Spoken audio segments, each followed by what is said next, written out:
आज का ये वेबिनार, जैसे कि हमारी परंपरा है कि हम शुरुआत हमेशा नवकार मंत्र की चैंटिंग से करते हैं। तो श्वेता जी, आपसे प्लीज रिक्वेस्ट है, नवकार मंत्र चला दीजिए।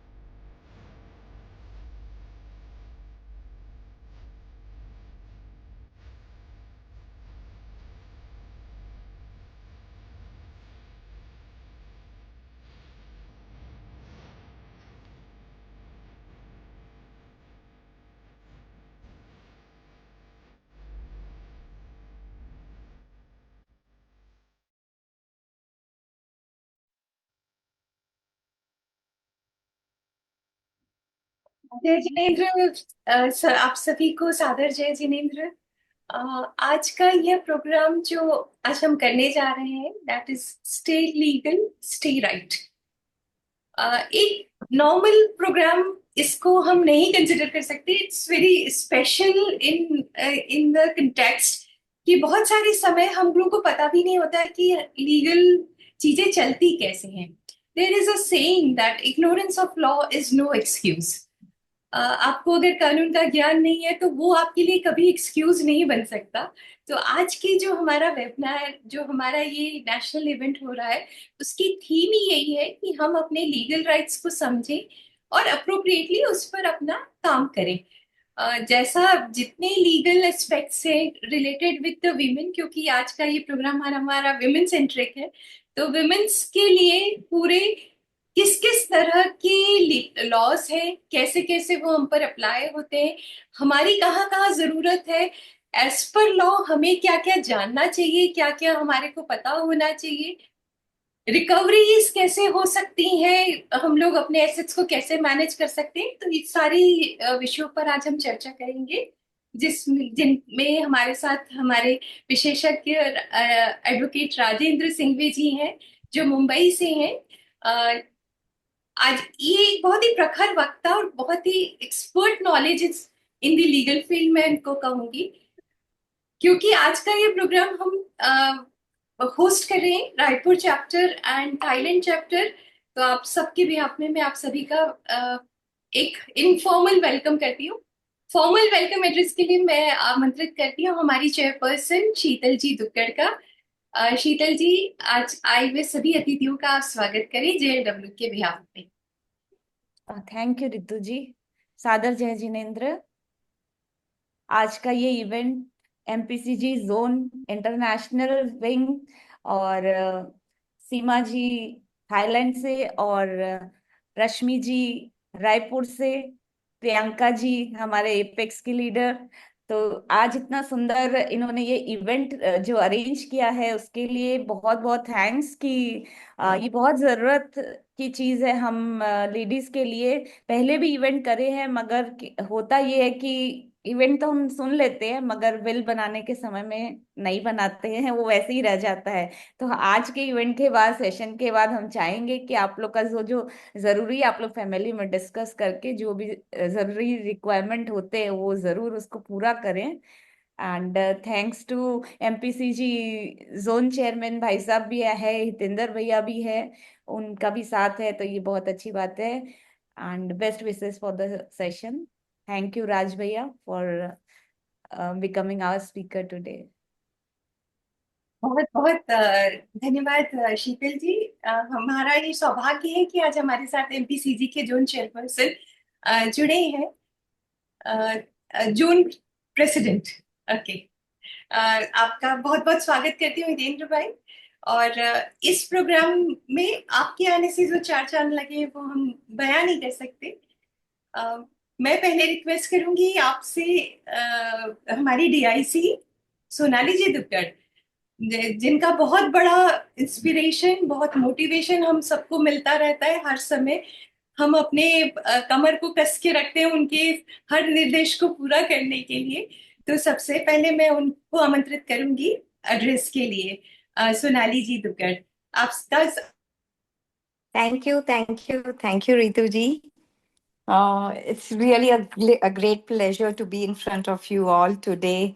And it is a very good initiative taken by MPCG to collaborate with Thailand chapter. I mean, you are really looking forward for this kind of collaboration where, international wing also gets there. So, first of all, Jai Jinendra to everyone present here. And all the very best to the team who are working hard towards. I mean, this is a very important topic today, what you have selected: stay legal, stay right.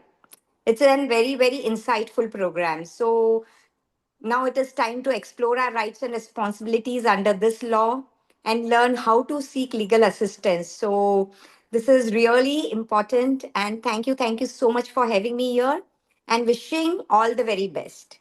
Thank you.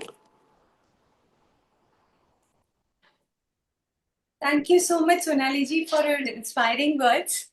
Now we have with us G2 Director and MPCG Zone Chairperson, Hiten Bhai ji.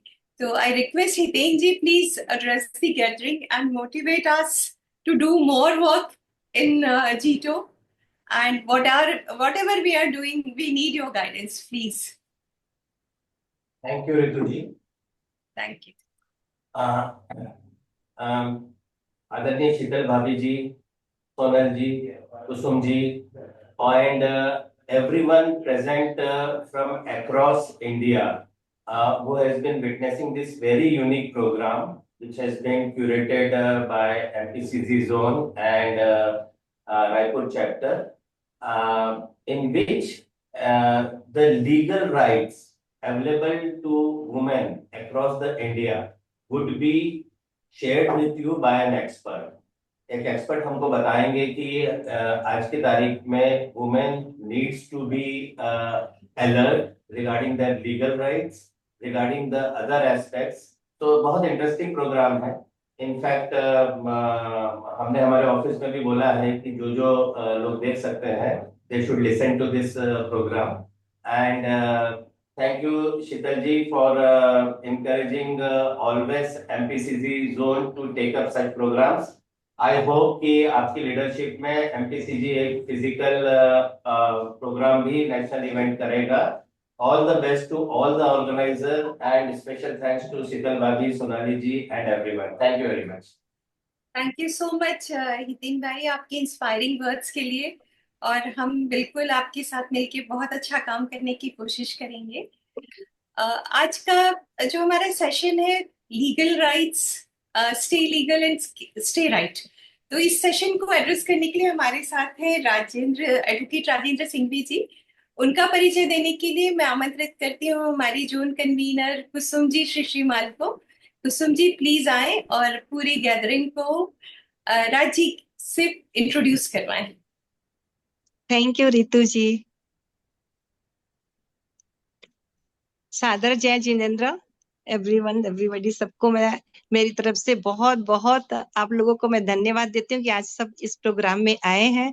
और सबसे पहले मैं अभिनंदन करती हूँ शीतल जी का, सोनाली जी का, रितु जी का, हितेंद्र भाई साहब का, हमारे जोन चेयरमैन, हमारी जोन चेयरमैन हितेंद्र जी, और दिलीप भाई साहब, चीफ सेक्रेटरी दिलीप भाई साहब, और हमारे चैप्टर के चेयरमैन तिलोक जी, शायद तिलोक जी भी आए होंगे अभी, तो उनको भी आप रितु जी एक बार देख लीजिएगा कि यदि भाई साहब भी आए होंगे तो उन सबका मैं बहुत बहुत अभिनंदन करती हूँ। मेरी सारी कोर कमेटी और वर्टिकल कन्वीनर प्रियंका जी, जिनके उससे हमने बोला था प्रियंका जी को कि ये वाला प्रोग्राम हमें करना ही है। और आज हम इस प्रोग्राम के लिए मैं सबको बहुत बहुत ज्यादा धन्यवाद देती हूँ कि आप सब लोग इस प्रोग्राम को अटेंड कर रहे हैं। और मैं बहुत भाग्यशाली हूँ कि आज मुझे राज भाई साहब का पूरा डाटा पढ़ने को मिल रहा है। तो और ऐसे बहुमुखी प्रतिभा के धनी राज भाई साहब आज हमको सब बताएंगे, तो मैं आपको थोड़ा सा उनके बारे में बताना चाहती हूँ। राज भाई साहब एक बहुमुखी व्यक्ति हैं, जिन्हें कानूनी मामलों में विशेष रूप से संपत्ति विकास क्षेत्र में समृद्ध अनुभव है। श्री राज सर को विभिन्न कानूनी दस्तावेजों जैसे कि SRA परियोजनाओं और 33(7) परियोजनाओं के लिए मसौदा दस्तावेज कंपनियों और समाजों के निगमन और विभिन्न न्यायालयों और मंचों में ग्राहकों का प्रतिनिधित्व करने का समृद्ध अनुभव है। श्री राज सर का नेतृत्व और दूरदर्शिता उन प्रमुख कारकों में से एक है जो हमारे संगठन को कानूनी सेवाएं प्रदान करने वाली अन्य कानूनी फर्मों या व्यक्तियों के बीच अलग बताती है। श्री राज सर विभिन्न ग्राहकों और मामलों को संभालने और उन्हें कुशल और प्रभावी तरीके से निपटाने में माहिर है। वे लेक्स सर्विसेज के संस्थापक भी हैं, जो मुंबई स्थित एकमात्र स्वामित्व वाली कंपनी है और इसमें कई वकील, कानूनी सलाहकार और कई पैरालीगल और प्रशासनिक कर्मचारी शामिल हैं।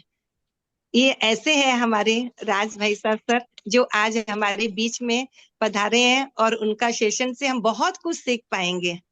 तो मैं बहुत बहुत राज भाई साहब को धन्यवाद देती हूँ और स्वागत करती हूँ, अपने जोन से भी और थाईलैंड से भी, दोनों तरफ से। Thank you. Thank you so much Kusum भाभी, राज जी का परिचय देने के लिए। और इतनी शुद्ध हिंदी शायद बहुत सारे लोगों के ऊपर से गुजर गई होगी।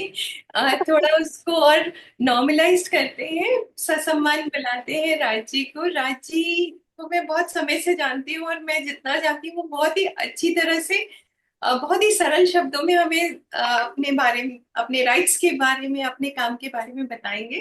तो राज जी प्लीज आपको ये मंच सौंपती हूँ, सभी का मार्गदर्शन करें। सभी को जय जिनेंद्र। बहुत बहुत धन्यवाद रितु जी, बहुत बहुत धन्यवाद कुसुम जी, आपने कुछ ज्यादा ही बोल दिया। मैं इनफैक्ट सोच रहा था बीच में कि इंटरप्ट करूं। चलो अच्छी बात है। एक्चुअली हितेन जी पूरी कैसे हो भाई? जस्ट 1 मिनट ले रही हूँ राज जी आपका। हमारी पूरी एपेक्स की टीम यहाँ पर है, सारे आपको देखकर बड़े आनंदित हैं एंड उन सबका भी मैं आज इस मंच पर उपस्थिति दर्ज करती हूँ। राज जी प्लीज। जय जिनेंद्र सभी को। I would like to interact with people जो कम से कम बात कर सकते हैं, अपने आप को अनम्यूट रखे। भले ही हम जूम पे हैं, but I don't like to have one way communication. बात करते रहेंगे तो मजा आएगा, आपको भी मुझे भी। हितेन जी कैसे हो? हितेन भाई साहब आई थिंक है, जस्ट 1 मिनट चेक। मैं और हितेन जी एक प्रोजेक्ट में साथ में काम कर रहे हैं जहाँ पे वो अपनी एक्सपर्टीज दे रहे हैं so far as architectural planning point of view. और मैंने उसका लीगल डॉक्यूमेंटेशन वगैरह देखा है। पनवेल में, बॉम्बे में एक जगह है, साथ में हम कर रहे हैं। तो मैंने बोला चलो उनका प्रेजेंस एक्नॉलेज कर लेता हूँ। बिल्कुल है, वो यही है। ठीक है। अच्छा, अभी स्टार्ट में रितु जी ने कहा था कि वुमेन्स के सारे राइट्स कवर करेंगे, तो मैं थोड़ा सा क्लैरिफाई कर दूं कि हम सारे राइट्स आज नहीं कवर कर रहे। हम सिर्फ एस्टेट और प्रॉपर्टी रिलेटेड और सक्सेशन रिलेटेड सारे लॉज कवर करेंगे, क्योंकि अदर लॉज में बहुत सारा वुमेन्स राइट्स में क्रिमिनल साइड का अलग हो जाता है, वर्क प्लेस का अलग हो जाता है, मैट्रिमोनियल का अलग हो जाता है। सो इन वन सेशन सब कुछ कवर करना थोड़ा डिफिकल्ट होता है। It would require multiple sessions and of course उनकी एक्सपर्टीज मेरी इतनी नहीं है। There would be other speakers which we can coordinate and we can connect. What would be prefer language, English और हिंदी या mix? English, English would be good. Okay, great great. चलो ठीक है, स्टार्ट करते हैं। सबसे पहले हम सक्सेशन एक्ट पे जाते हैं। सक्सेशन क्या होता है? किसको मालूम है सक्सेशन क्या होता है? उत्तराधिकार। उत्तराधिकारी। You can write in the chat box everybody, जो भी आंसर देना चाहते हिंदी में प्लीज। ज्यादातर लोग हिंदी सुनना चाहते हैं। मैं भी साइड में चैट बॉक्स खोल लेता हूँ, ठीक है ना? नहीं, आप I think Hindi English mix बोलते हैं, वो सबको आसानी से समझ में आ जाएगी। ओके ओके, ठीक है, हिंदी में बात करेंगे। कहीं जहाँ जरूरत है वहां इंग्लिश वर्ड्स का भी यूज कर लेंगे। That should be fine. Yes. Okay. Succession मतलब जो हमको इनहेरिटेंस में मिले, वारस वडिलोपार्जित जगह या वारसा में जो जगह मिलती है उसको सक्सेशन बोलते हैं। Anybody knows what is succession? ठीक है, एक आंसर आया, the right to get your wealth as a successor. चलो, योर वेल्थ नहीं, your ancestors wealth, forefathers wealth. Great. तो वुमेन्स के पास एक स्पेशल राइट्स है इंडिया में, specially when we are talking about succession. सबसे पहले तो मैं क्लैरिफाई कर दूं, I am only to going to talk about succession so far as Hindu womens are concern. Hindu governs Jains, Sikhs and so we are covered by and large. हम सब यहाँ पे हिंदू गवर्न ही बैठे हैं ना, कोई मुस्लिम्स या क्रिश्चियंस नहीं है, correct? Yes. Okay okay. So हम लोग अभी हिंदू सक्सेशन एक्ट की बात करेंगे, जिससे हम एज अ जैन्स हम लोग गवर्नड है। सो हिंदू सक्सेशन एक्ट में वुमेन्स के लिए एक स्पेशल पोजीशन है। नॉर्मली कोई मेल पर्सन जो होता है वो इनहेरिट करता है प्रॉपर्टी केवल अपने पेरेंट्स से, अपने फादर से, अपने मदर से। बट वुमेन्स के केस में there is a special position, they inherit properties from three sources. First, अपने पेरेंट्स से, सेकंड हस्बैंड से, और थर्ड अपने सन से। ये शायद लीगल पोजीशन सबको नहीं मालूम होगी कि सन से भी प्रॉपर्टी वुमेन्स इनहेरिट करती है। सो ये तीन लीगल पोजीशन है, that is where the womens right comes unique. Second, mens को जब कोई प्रॉपर्टी इनहेरिटेंस में मिलती है, so that property is not his absolute property. लेकिन वुमेन्स के केस में ऐसा होता है कि वुमेन्स को जो प्रॉपर्टी मिलती है that is her absolute property. अब एब्सोल्यूट प्रॉपर्टी का मतलब ये होता है कि ऐसी प्रॉपर्टी जिससे वो खुद अपने डिसीजन ले सके, उसको रखना, बेचना, उसका क्या करना, नहीं करना, ये सारा अधिकार वुमेन्स को होता है। मान लो मैं मुझे कोई प्रॉपर्टी मेरे फादर से मिली एज एन एंसेस्ट्रल प्रॉपर्टी, वो प्रॉपर्टी पे मेरा अकेले का अधिकार नहीं है, मेरे बच्चों का बाय डिफॉल्ट उसमें अधिकार है, तो मैं उसको अपनी मर्जी से अपने तरीके से डील नहीं कर सकता। वाइस वर्सा, अगर मेरी वाइफ को प्रॉपर्टी उसके फादर से मिली तो वो प्रॉपर्टी वो इंडिपेंडेंटली डील कर सकती है, एज इफ जैसी कि उसकी खुद की प्रॉपर्टी। ये एक बहुत बड़ा डिस्टिंक्शन लीगल पोजीशन में है, when a man acquires a property and when a woman acquires a property. So we should know this. India में सक्सेशन एक्ट काफी रिमोट टाइम से डिवॉल्व हुआ है। Originally womens were treated as cattles. Cattles कितने लोग जानते हैं? जैसे अपन घर में गाय भैंस को रखते हैं ना, वैसे वुमेन्स को ट्रीट किया जाता था प्रिमिटिवली काफी पहले। बट ग्रेजुअली थिंग्स चेंज्ड और एक सबसे बड़ा रेवोल्यूशन आया 2005 में, जब वुमेन को एट पार रख दिया विथ मेल्स। मतलब वुमेन को भी अपने पेरेंट्स की प्रॉपर्टी में राइट्स का अधिकार मिल गया।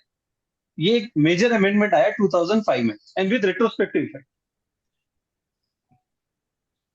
कितने लोग जानते हैं इस अमेंडमेंट के बारे में?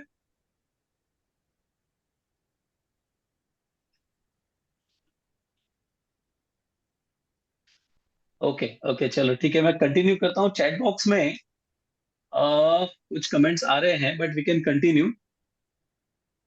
सो अभी हमने डिस्कस किया कि women acquires property from three sources under succession. एक, अपने पेरेंट्स से। दो, अपने हस्बैंड से। मैंने इसे हस्बैंड मतलब हस्बैंड के भी पेरेंट्स की एंसेस्ट्रल प्रॉपर्टी में उसका राइट हो जाता है। थ्री, अपने सन से। सो ये तीन मेजर चेंजेस है as compare to mens. Mens सिर्फ और सिर्फ अपने पेरेंट्स से प्रॉपर्टी एक्वायर करते हैं, या फिर अपने पैटर्नल साइड की फैमिली से भी एक्वायर कर सकते हैं। मतलब जो प्रॉपर्टी में उनके पेरेंट्स को अदरवाइज राइट मिल सकता था, उसमें भी मेंस एक्वायर कर सकते हैं। सो दो एडिशनल सोर्स है वुमेन के पास, उसके खुद के पेरेंट्स की प्रॉपर्टीज में से भी इनहेरिटेंस और उनके सन की फैमिली में से भी इनहेरिटेंस। ये पोजीशन इसलिए रखी गई है so that womens are secured, social stability मिले, उनको इक्वलिटी मिले, और उनका मेंटेनेंस हो और उनको एक फाइनेंशियल इंडिपेंडेंस मिले। ये सारी बातों को ध्यान में रखते हुए थोड़ा सा ये सक्सेशन का लॉ है वो टुवर्ड्स वुमेन प्रोटेक्शन टिल्टेड है। सो अब जब हम इनहेरिटेंस की बात कर रहे हैं तो लेट अस से एक लाइव एग्जांपल लेते हैं कि women has multiple roles, one as daughter, two as wife, third as mother. Primarily 3 relations में अपन डील करते हैं, one as daughter, two as wife, three as mother. So as a daughter she can get inheritance from her parents, that is उनके father के property में उसका समान अधिकार है as compare to her brother.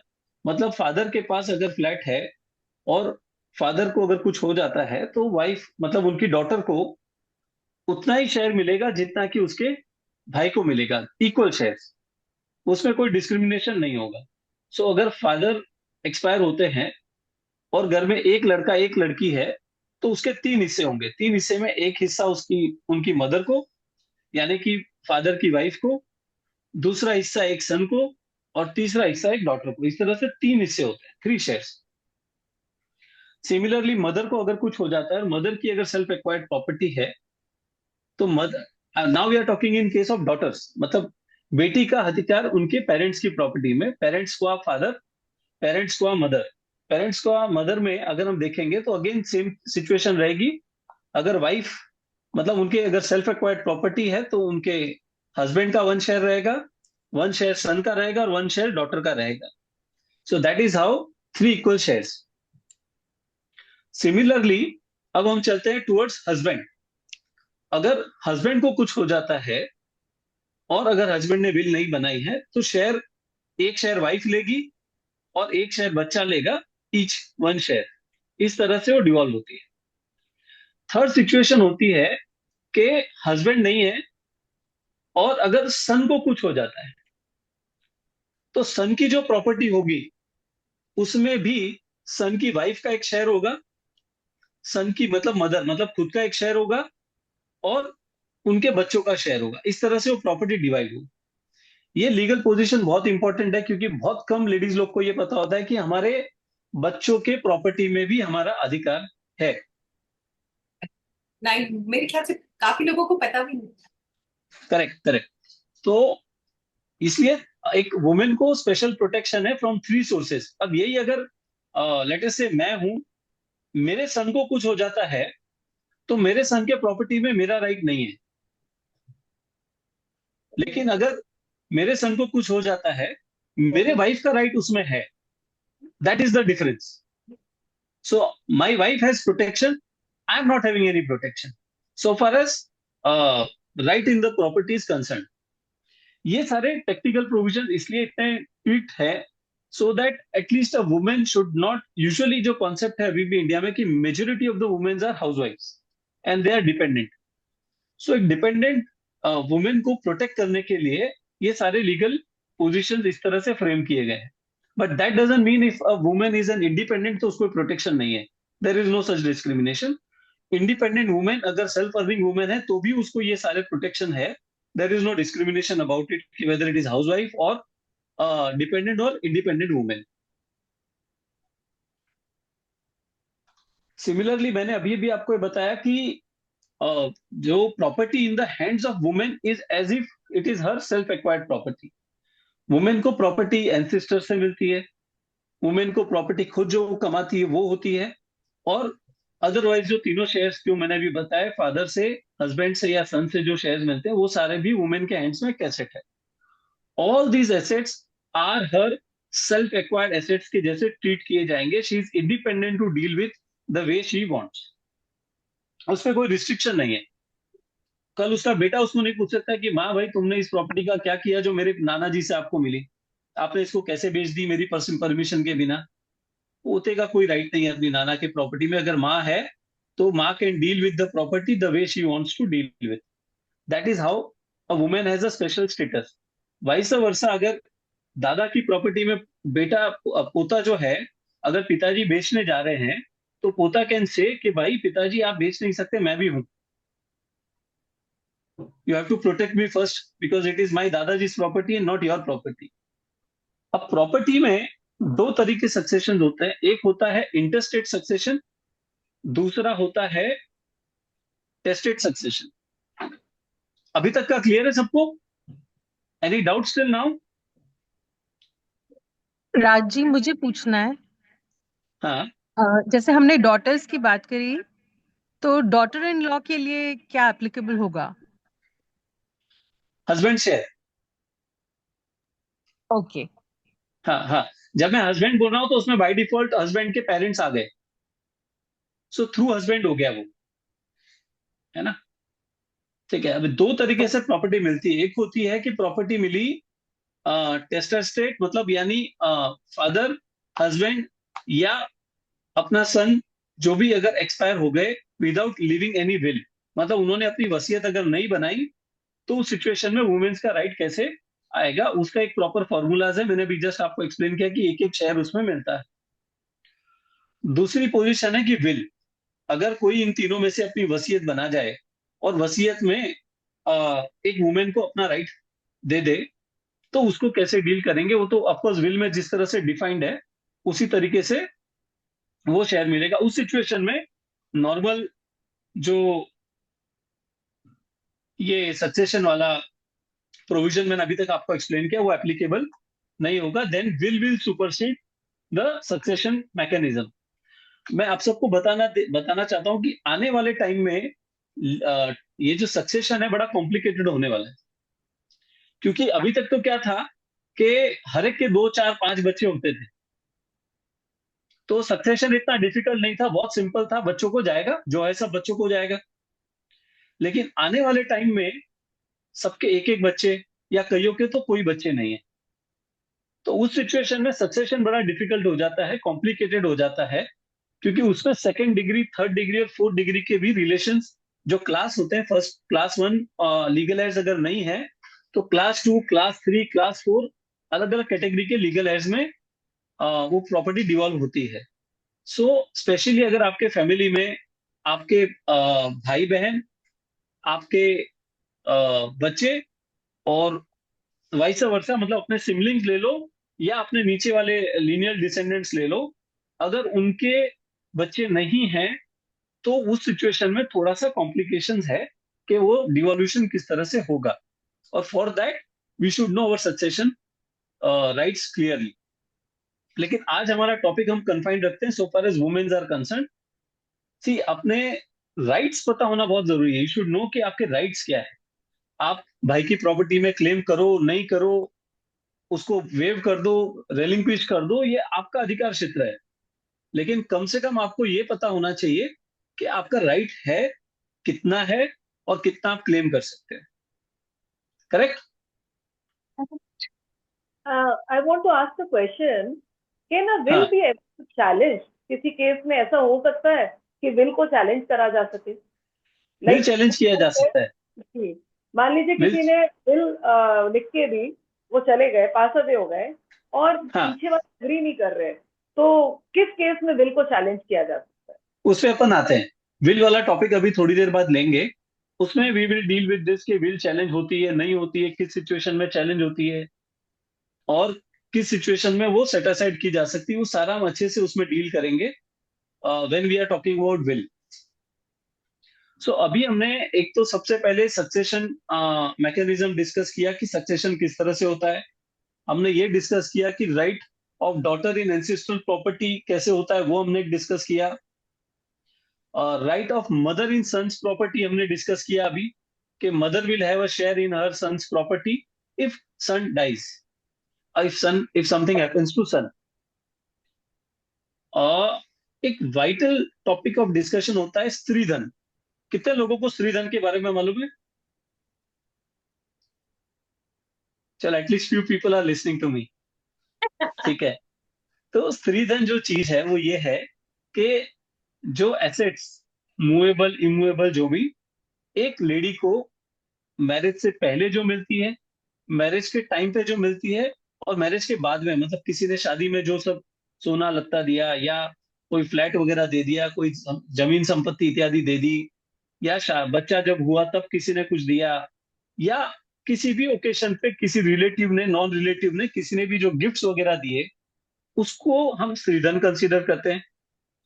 एक वाइफ को मेंटेनेंस के लिए अगर अपने डिवोर्स हस्बैंड से कुछ मिलता है तो उसको हम स्त्रीधन कंसीडर करते हैं। अगर एक लेडी को कुछ चीजें गिफ्ट में मिली पेरेंट्स से या हस्बैंड से या किसी से भी, तो उसको हम स्त्रीधन कंसीडर करते हैं। बर्थडे एनिवर्सरीज पे अगर हस्बैंड कोई गिफ्ट दे रहा है तो उसको हम स्त्रीधन कंसीडर करते हैं। इस तरह से वेरियस सोर्सेस से स्त्रीधन एक लेडी के पास होता है, और उस स्त्रीधन से अगर कोई संपत्ति खरीदी गई तो वो भी स्त्रीधन ही है। सो दीज आर ऑल स्त्रीधन्स, और ये एक इंडिपेंडेंट लेडी का राइट होता है, उसके ऊपर हस्बैंड का कोई राइट नहीं होता। Husband has no right over stridhan. अगर अगर अगर कोई लेडी वुमेन एक्सपायर हो जाती है इंटेस्टेट, और उसका जो स्त्रीधन पीछे छूट जाता है, तो उस स्त्रीधन के ऊपर उसके बच्चों का अधिकार होगा, बेटे और बेटी का, हस्बैंड का अधिकार नहीं होगा। ये एक थोड़ा सा एक डिस्टिंक्शन फैक्टर है। मैं सारी वही बातें कर रहा हूं जो जनरल डोमेन में आप लोग को नहीं पता होगी, या पता होने के चांसेस थोड़े कम। नॉर्मली अगर एक वाइफ ने खुद से पैसा कमा के अगर कोई प्रॉपर्टी खरीदी है, और उसके पीछे वो प्रॉपर्टी में उसके बेटे का हक होगा, बेटी का हक होगा, हस्बैंड का हक होगा, लेकिन अगर वो उसका स्त्रीधन है तो उसमें सिर्फ उसके बच्चों का हक होगा, हस्बैंड का हक नहीं होगा। व्हेन आई से हस्बैंड का हक नहीं होगा, तो हस्बैंड की पूरी साइड जो है, यानी हस्बैंड के भाई बहन, हस्बैंड के माता पिता, उन सब का कोई अधिकार उसमें नहीं रहेगा। Stridhan goes only to childrens. One second, I have a question. जो मतलब मान लीजिए कोई लेडी है, she is accumulated some amount of gold और व्हाटएवर कैश और समथिंग, तो वो जो अक्यूमुलेट करती है by the time of her, like you know, once she is married and till she is there, savings, वो जो सेविंग्स है, वो जो अक्यूमुलेशन ऑफ वेल्थ है, वो क्या है? उसमें एक डिस्टिंक्शन है। अगर उसको गिफ्ट्स ग्रांट्स मिले हैं तो वो उसका स्त्रीधन हो गया, और उसके हस्बैंड ने जो घर खर्च के लिए पैसा दिया उसमें से बचा के उसने खरीदा, तो उसके हस्बैंड की एसेट।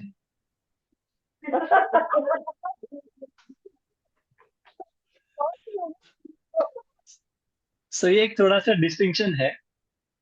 लेकिन ऑफकोर्स स्त्रीधन एक इंडिपेंडेंट वर्ड इसलिए डेवलप किया, और ये एक वुमेन के लिए बहुत मायना रखता है, और इसीलिए हम सबको रिकमेंड करते हैं कि जो स्त्रीधन है उसकी एक अपनी, हर लेडीज को अपनी एक सूची बना के रखना चाहिए कि ये मेरा स्त्रीधन है।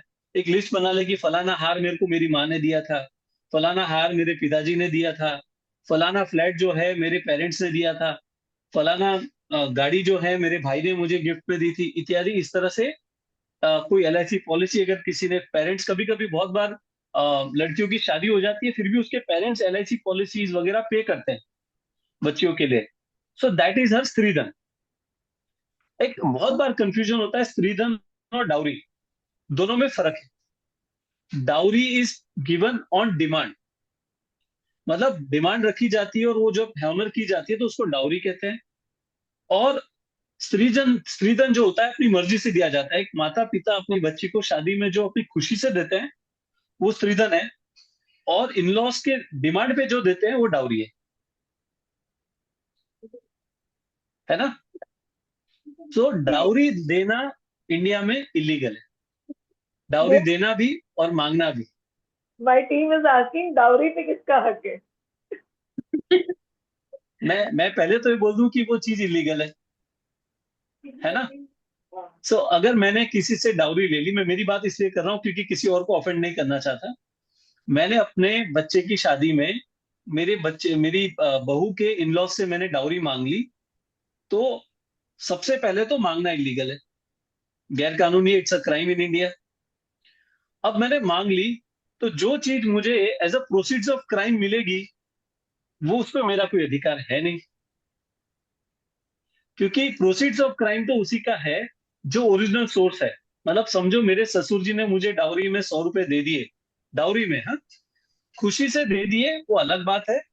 डाउरी में अगर दिए, मैंने मांगे और उन्होंने मुझे दिए, तो वो पैसा जो है मेरे ससुर जी का है।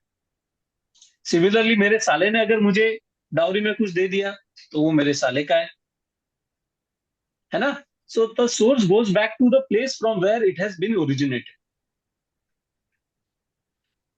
क्लियर हो गया ना ये डिस्टिंक्शन बिटवीन डाउरी एंड धन में नहीं डाल सकते क्या? ये जो डाउरी का आया, मतलब मांग के नहीं, वो जो गिफ्ट में ही देते हैं, तो वो स्त्री धन में जाएगा ना, वो तो डाउरी में नहीं जाएगा। हाँ हाँ हाँ। अब इसमें डिस्टिंक्शन है, अगर अगर मेरे ससुर जी मेरी वाइफ को कुछ पैसा दे रहे हैं तो उसका स्त्रीधन हो गया। बट उसको हमें नोटिफाई करके उसका टैक्स तो देना है, वो भी तो करना पड़ेगा, ऐसे रखा वो हुआ तो टैक्स नहीं चलेगा। टैक्स एंगल अलग है, वो उस पर भी हम नहीं जा रहे। सबसे पहले तो मुझे गिफ्ट मिला, अगर मुझे कोई चीज गिफ्ट मिल रही है वेदर इट इज स्त्रीधन और अदरवाइज, मुझे उसका अगर वो टैक्स ब्रैकेट में आता है तो मुझे टैक्स तो पे करना ही है, उसमें कोई एक्सेप्शन नहीं है ना। That is there, tax we have to pay. लेकिन उस स्त्रीधन को लेडीज मतलब वुमेन जो है अपनी मर्जी से अपने तरीके से खर्च कर सकती है, उसका उसके ऊपर पूरा अधिकार है। अकाउंटेबल नहीं, आप अपने मेकअप के सामान उससे खरीद सकते हैं, आप अपनी मर्जी से जेवर खरीद सकते हैं, हस्बैंड पूछ नहीं सकता भैया तुमने क्यों खरीदा। नो, हस्बैंड हैज नो से इन दैट। सो पिताजी से जो हार मिला या जेवर जो मिले उनको अगर गला के नया कुछ बनाने का मन करे तो हस्बैंड की कंसेंट लेना लीगली मैंडेटरी नहीं है, बाकी आप लो आपकी इच्छा। सो आप ना आप आंसरेबल हो अपने बच्चों को। आपको अगर जो स्त्रीधन मिला है यानी आपका जो कोई पेरेंट्स से जो जो चीजें आपको मिली है उन चीजों को आप जैसे चाहे वैसे बनाओ, बच्चों से पूछना जरूरी नहीं है, हस्बैंड से पूछना जरूरी नहीं है लीगली, अदरवाइज आपका फैमिली है ना।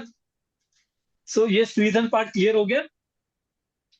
तो फिर बोलने से ही श्रीधन हो जाएगा क्या, कि कुछ भी हम बताएंगे वो श्रीधन है तो वो माना जाएगा? ऐसा थोड़ी होता है, कुछ तो लिख के देना पड़ता होगा ना। नहीं, अभी इसमें है कि उसको डिस्प्यूट कौन कर रहा है ना। अब अगर ये मैटर कोर्ट में जाता है तो थोड़ा सा आपका क्वेश्चन राइट है कि टिपिकल हो जाएगा कि ये प्रूव कैसे करेंगे। प्रूव करने के भी बहुत सारे तरीके होते हैं, पर पता है आप लोग ने देखा होगा शादी ब्याह में कभी कोई जेवर पहना रहा है किसी को तो उसका फोटो खींचा जाता है। इनफैक्ट आई गेस हमारे जेएनयू में जब हम डाउरी देते हैं तब जो घर के बड़े होते हैं वो एक नो थोड़ी डाउट। बना के भी देते हैं शायद। हाँ हाँ, अभी एक सिंपल है कि जब पाना बनाया जाता है हमारी साइड में उसको पाना बोलते हैं, कि उस पे 5 मिनट गांव के कुछ लोग मिलके पाना बनाते हैं, लिख मिलाया जाता है। सो दैट इज स्त्रीधन, है ना। उस लिस्ट में जो सारा सामान आ गया, अगर अपने में शायद ये करते हैं, कन्यादान जब होता है, जो गौदान या कन्यादान जिसको अपन बोलते हैं, जस्ट फेरे के इमीडिएटली बाद में आपने देखा होगा लोग एक पर्ची लेके लिखना शुरू करते हैं, किसी ने 100 दिए, किसी ने 500 दिए, किसी ने सोने की चीज दिया, जो भी जैसे जिसने दिया उसकी एक लिस्ट बनाई जाती है। वो लिस्ट स्त्रीधन है क्योंकि वो बेटी को दिया जा रहा है ना। सो इतना डिफिकल्ट नहीं है स्त्रीधन को मेंटेन करना या उसको कहीं ना कहीं से एविडेंटली रिकॉर्ड करके प्रूव करना। बस इतना ही है कि वो कागज अपने हाथ में रहे, वही वो बोल कागज रहे कहीं थे, और चला गया तो कागज कहाँ गड़बड़ है। रहेगा तो किसको पता रहता है। करेक्ट तो करेक्ट। इतना तो बच्चियां नहीं ध्यान रखती होंगी ना अभी भी, मतलब लेडीज भी, आई थिंक कि कोई नहीं रखा होगा कि तब का कागज अभी तक कोई संभाल के रखे, कि वी मैंने तो संभाल के रखा है अपनी बीवी का। उसके पीछे भी रीजन है, मैंने अपना स्वार्थ देखा। कल बीवी ये क्लेम नहीं कर लेगी बहुत ज्यादा था, कम से कम मेरी बीवी पूछे भाई मेरा स्त्रीधन कहाँ है, तो मैं बोलूंगा ये रहा तेरा कागज, ये रहा तुम्हारा स्त्रीधन, तुम रख लो भाई, आज ही रख लो पहली फुर्सत में। सुन लीजिए सारे लेडीज, देख लीजिए हस्बैंड क्या सोचते हैं राज भैया के थ्रू। जब है घर ना। में बहू भी आती है तब भी वो जो गिफ्ट देते हैं वो किसका होता है? फिर बहू का ही होता है। अगर आप अपनी बहू को गिफ्ट दे रहे हो तो बहू का है, वो स्त्रीधन हो गया उसका। लेटर से मैंने अपनी बहू को अगर एक सोने का हार दिया अपनी खुशी से तो वो मेरी बहू का हो गया, वो उसका स्त्रीधन हो गया। बाद में अगर कोई डिफरेंस आते हैं, डिस्प्यूट आते हैं, डिवोर्स की इत्यादि बात आती है, वो आगे की बात आगे, पर एक बार के लिए वो स्त्रीधन है ना। वो मैट्रिमोनियल साइड को जो है वो हम कभी किसी और दिन किसी टॉपिक में कोई राइट स्पीकर के थ्रू हम डिस्कस कर लेंगे। बट यस, कुसुम जी ने जो सवाल पूछा वो सही है कि उसका आंसर यही है कि वो स्त्रीधन है ना। मतलब एक लेडी को स्त्रीधन जो है उसके खुद के पेरेंट्स से, उसके इन लॉ से, उसके हस्बैंड से, उसके बच्चों से, कभी कभी बेटा भी अपनी खुशी से अपनी माँ के लिए कुछ बना देता है जेवर।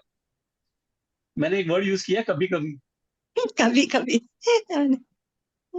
है ना, हाँ। पर बनाते जरूर है। बनाते हैं। मैंने भी अपनी माँ के लिए कुछ, ऑफ कोर्स मैं तब कमाता नहीं था, पर जो कुछ बन पाता था करते थे। सो ये तो हो गया अधिकार की बात। अब अधिकार की बात में रिलेटेड कोई क्वेश्चन है क्या? एक क्वेश्चन आया है, shridhan is taxable? Yes, yes, if it is beyond taxable limit it is taxable. And that limit is 1.5 kg gold. वो 0.5 मुझे देखना पड़ेगा इनकम टैक्स एक्ट में। 0.5 kg. For a female, it's 0.5 नहीं, and in for that case it is wealth, wealth वाली category में जाएगा, income में नहीं आएगा, है ना? इनकम में नहीं आएगा, वो वेल्थ में। वेल्थ में जाएगा, है ना? Yes. तो वेल्थ का स्लैब बहुत बड़ा है। अब अगर अब हमको राइट्स हमारे पता चल गए और किसी कारण से अगर हमारे एक मिनट, हाँ, क्या वुमेन्स की अर्निंग बिकम श्रीधन? नहीं, नहीं, नहीं, नहीं, नहीं। जो एक लेडी खुद से जो कमाती है उसका श्रीधन नहीं है, वो तो उसका खुद का है। It is her self acquired property, है ना? वो वाइफ का खुद का है। अभी दैट किसी इज को what she has.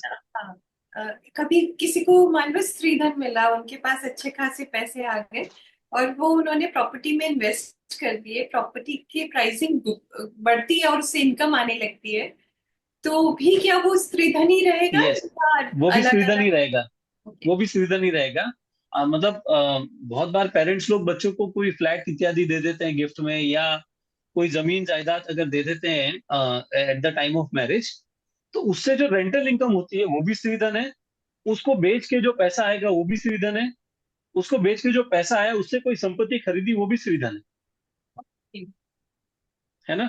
But of course वो बर्डन ऑफ प्रूफ लेडी के ऊपर है, ये प्रूफ करना कि मैंने जो पैसे से जो चीज खरीदी है वो उसी पैसे से खरीदी है जो श्रीधन की कैटेगरी में आता है ना? एक खाली लीगल पोजीशन में डिस्टिंक्शन देना चाहता हूं कि क्योंकि अब बहुत ज्यादा अल्ट्रा न्यूक्लियर फैमिलीज का कॉन्सेप्ट आ गया। So let us say if there is a woman और उसको कुछ हो जाता है और उसके बच्चे नहीं है, समझना बात को, उसके बच्चे नहीं है और उसको उसके पास दो फ्लैट, एक फ्लैट जो उसके फादर से उसको मिला था और एक फ्लैट जो उसके फादर इन लॉ या हस्बैंड से उसको मिला था। आप सिचुएशन समझ रहे?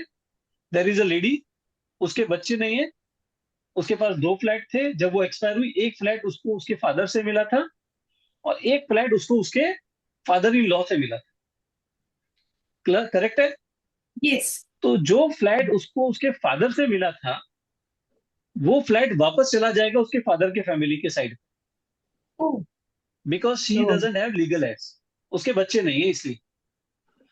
सिमिलरली जो फ्लैट उसको उसके फादर इन लॉ या हस्बैंड के साइड से मिला था वो फ्लैट वापस चला जाएगा हस्बैंड के साइड में।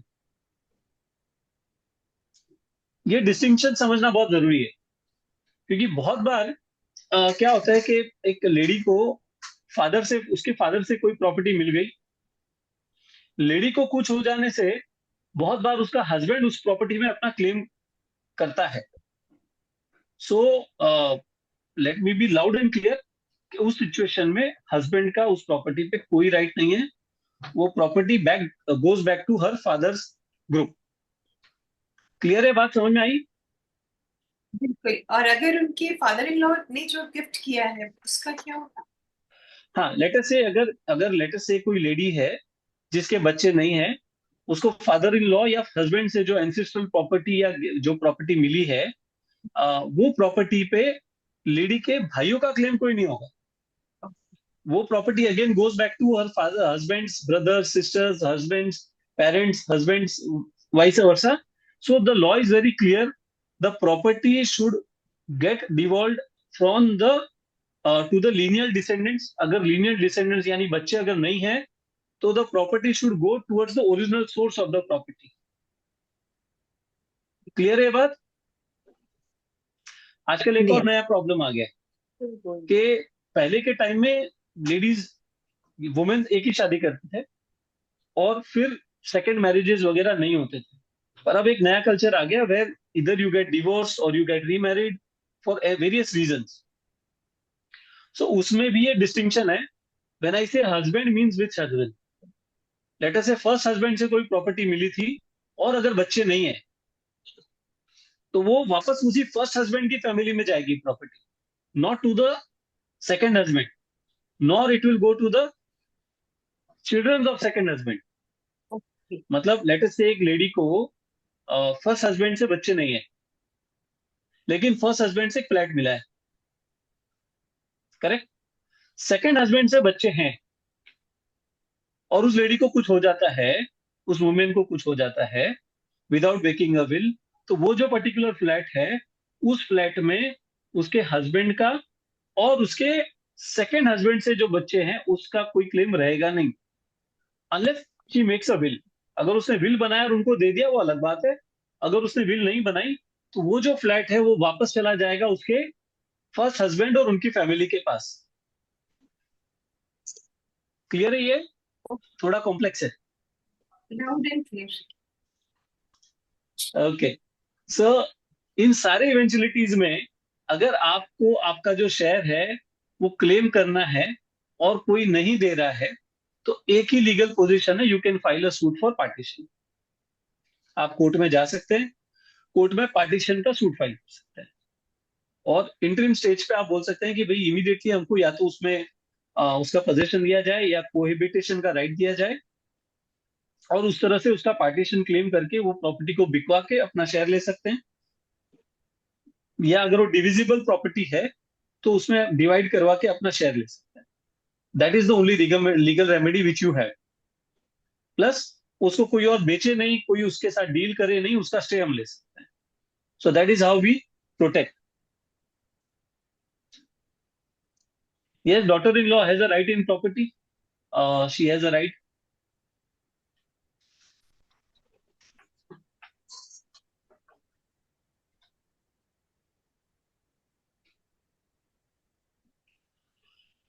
वेल्थ टैक्स की कैटेगरी, ये जो सम गिफ्ट्स वाला जो क्वेश्चन था 20 साल पहले जो मिला, उसमें वेल्थ टैक्स की कैटेगरी में अगर आप आ रहे हैं तो यू विल हैव टू पे टैक्स, है ना. क्वेश्चन आंसर हम लोग सेशन रखा है, 15 मिनट्स अलॉटेड है. हाँ, फिर भी topic by topic Ritu ji लेते चलते हैं अगर टॉपिक, क्योंकि then we will switch to topic of will, है ना. Great. Can sister ask in brother's property if son and son's mother both are expired?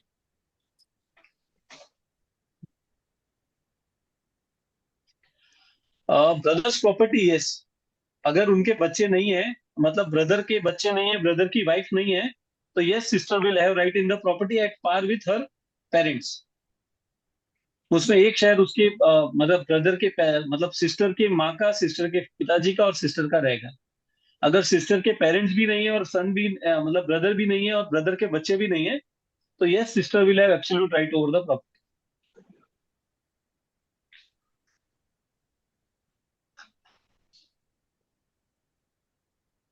अच्छा, ये एंसेस्ट्रल और सेल्फ एक्वायर्ड प्रॉपर्टी का डिस्टिंक्शन क्लैरिफाई करने की जरूरत है या it is understood?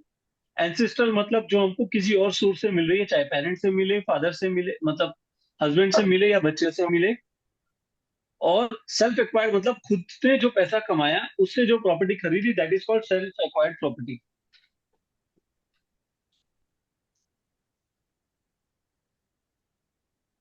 How can a lady prove her free run if she doesn't have a written documentation or any source for it? How can she prove it? For example, अगर शादी में कोई गहने पहने हैं फोटोग्राफ दिखा के या Because किसी ओकेशन, गहने अभी आजकल ट्रेंड हो गया, बहुत सारे सेट डालते हैं. You don't wear everything. तो करेक्ट करेक्ट. है कि आपने जो पहना उसके फोटोज हैं, but how about the rest? आप कैसे प्रूव करेंगे? और आपकी कस्टडी में है, कैश होता है कई बारी, you providing chairs, you doing other stuff. चलिए, अगर प्रॉपर्टी है तो अपन प्रूव कर पाएंगे कि हाँ जी वहां से आई है. बाकी जो ये अदर थिंग्स होती हैं जिनका अपने पास कोई डॉक्यूमेंटेशन नहीं होता, तो उन चीजों को कैसे प्रूव करते हैं? ज्यादा डिफिकल्ट नहीं है. अगर हम थोड़ा सा एप्लीकेशन ऑफ माइंड करेंगे ना, प्रूव कर पाएंगे, कोई दिक्कत नहीं है. लाइक सी, अगर हम पैरेलल इकोनॉमी यानी कैश कंपोनेंट को अगर डिस्कस नहीं करेंगे तो बहुत डिफिकल्ट नहीं है। अगर खरीदा है तो कोई बिल होगा, बिल का पेमेंट किसने किया वो होगा, चेक में पैसा गया होगा, कहीं ना कहीं अकाउंटेड होगा। तो उस सिचुएशन में किसी भी चीज को प्रूव कर पाना डिफिकल्ट नहीं है।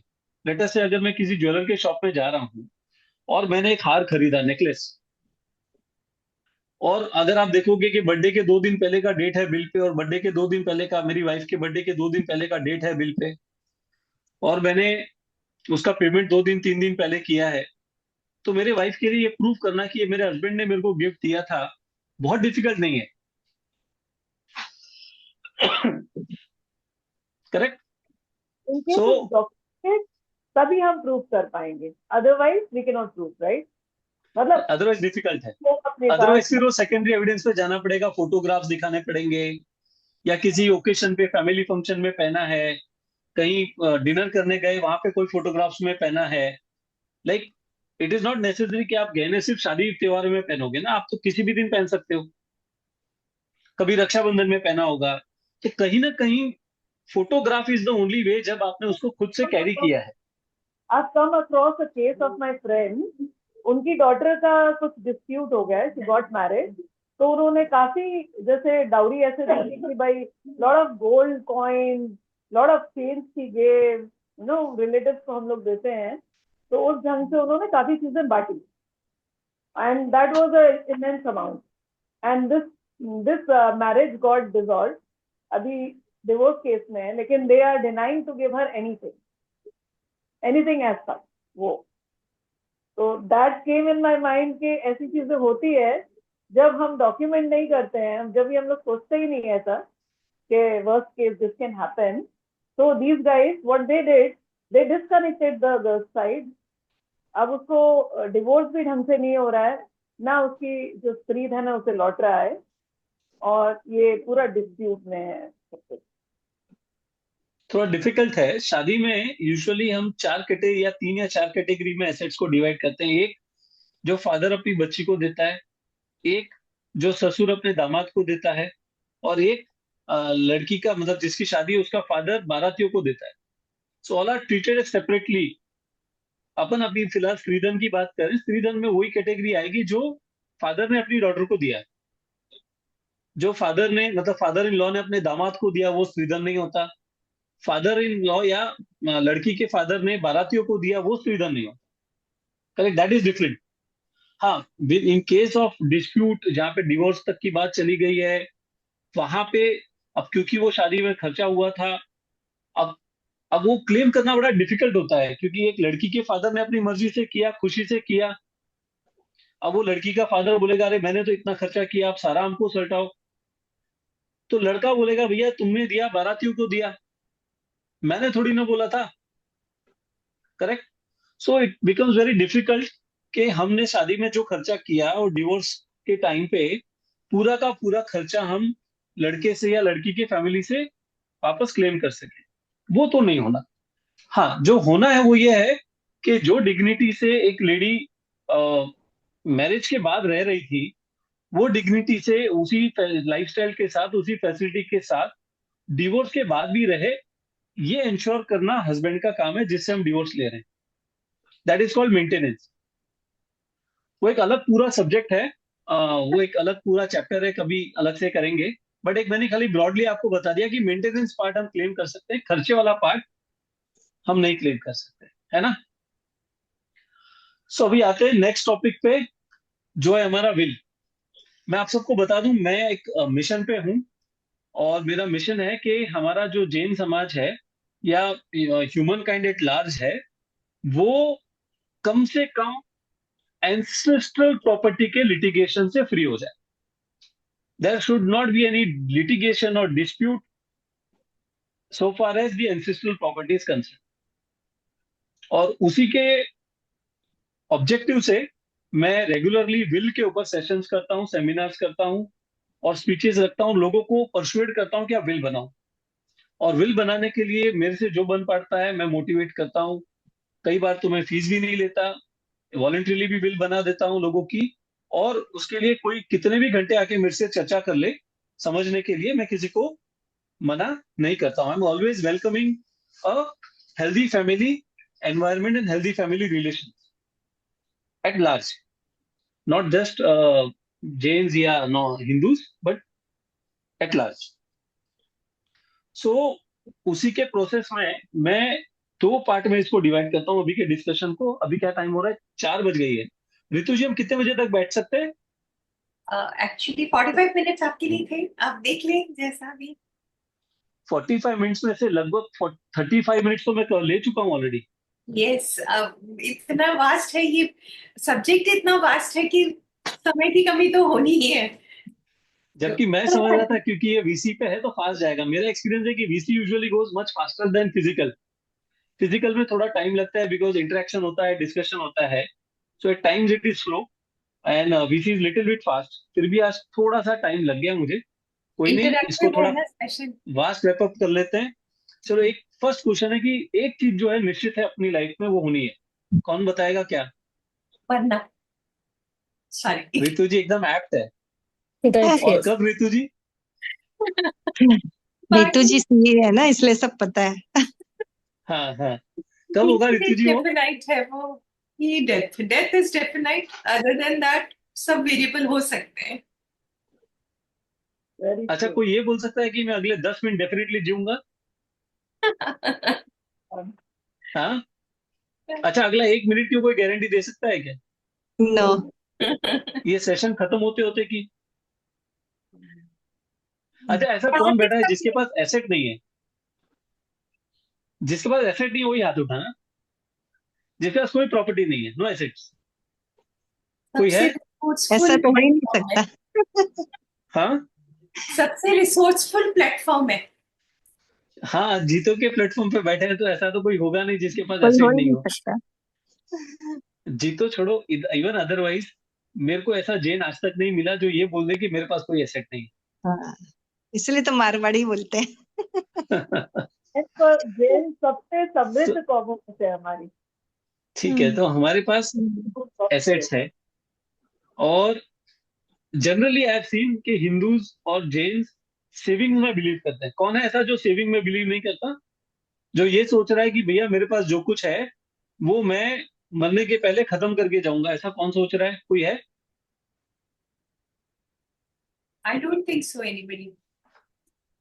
कोई नहीं है। मतलब सब जन ये सोचते हैं कि यार कुछ ना कुछ तो हमारे पीछे वालों को देके जाएंगे। करेक्ट? कोई है ऐसा जो इससे कॉन्ट्रेडिक्टरी सोचता हो? महाराज साहब के अपने पास ब, तो जो एसेट है ना वो हम अपने में से किसी बच्चों के का ही पास नहीं होता है। है ना। वो एक ऐसी एसेट है जो साथ में लेके जाएंगे। हम लोग जो है सब यहाँ छोड़ के जाएंगे। अच्छा, कौन है जो ये सोचता है कि एसेट अपने साथ लेके जाएगा? नो। मटेरियल एसेट की बात कर रहा हूँ अभी फिलहाल, स्पिरिचुअल नहीं। ऐसा कोई मटेरियल एसेट है जो साथ में लेके जाएंगे हम? नहीं। नहीं है, तो हम छोड़ के जाएंगे। करेक्ट पूरा है? सो हम एग्री करते हैं कि हम एक दिन जाएंगे। कब जाएंगे पता ऐसा नहीं। नहीं। मेरा पॉट दे दिया।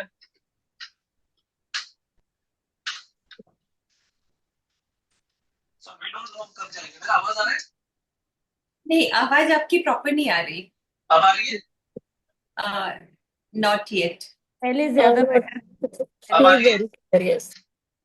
Now it is audible? No, आप अगर ले Just लें a अपना था प्लीज। पहले जैसे था वो ज्यादा बेटर था।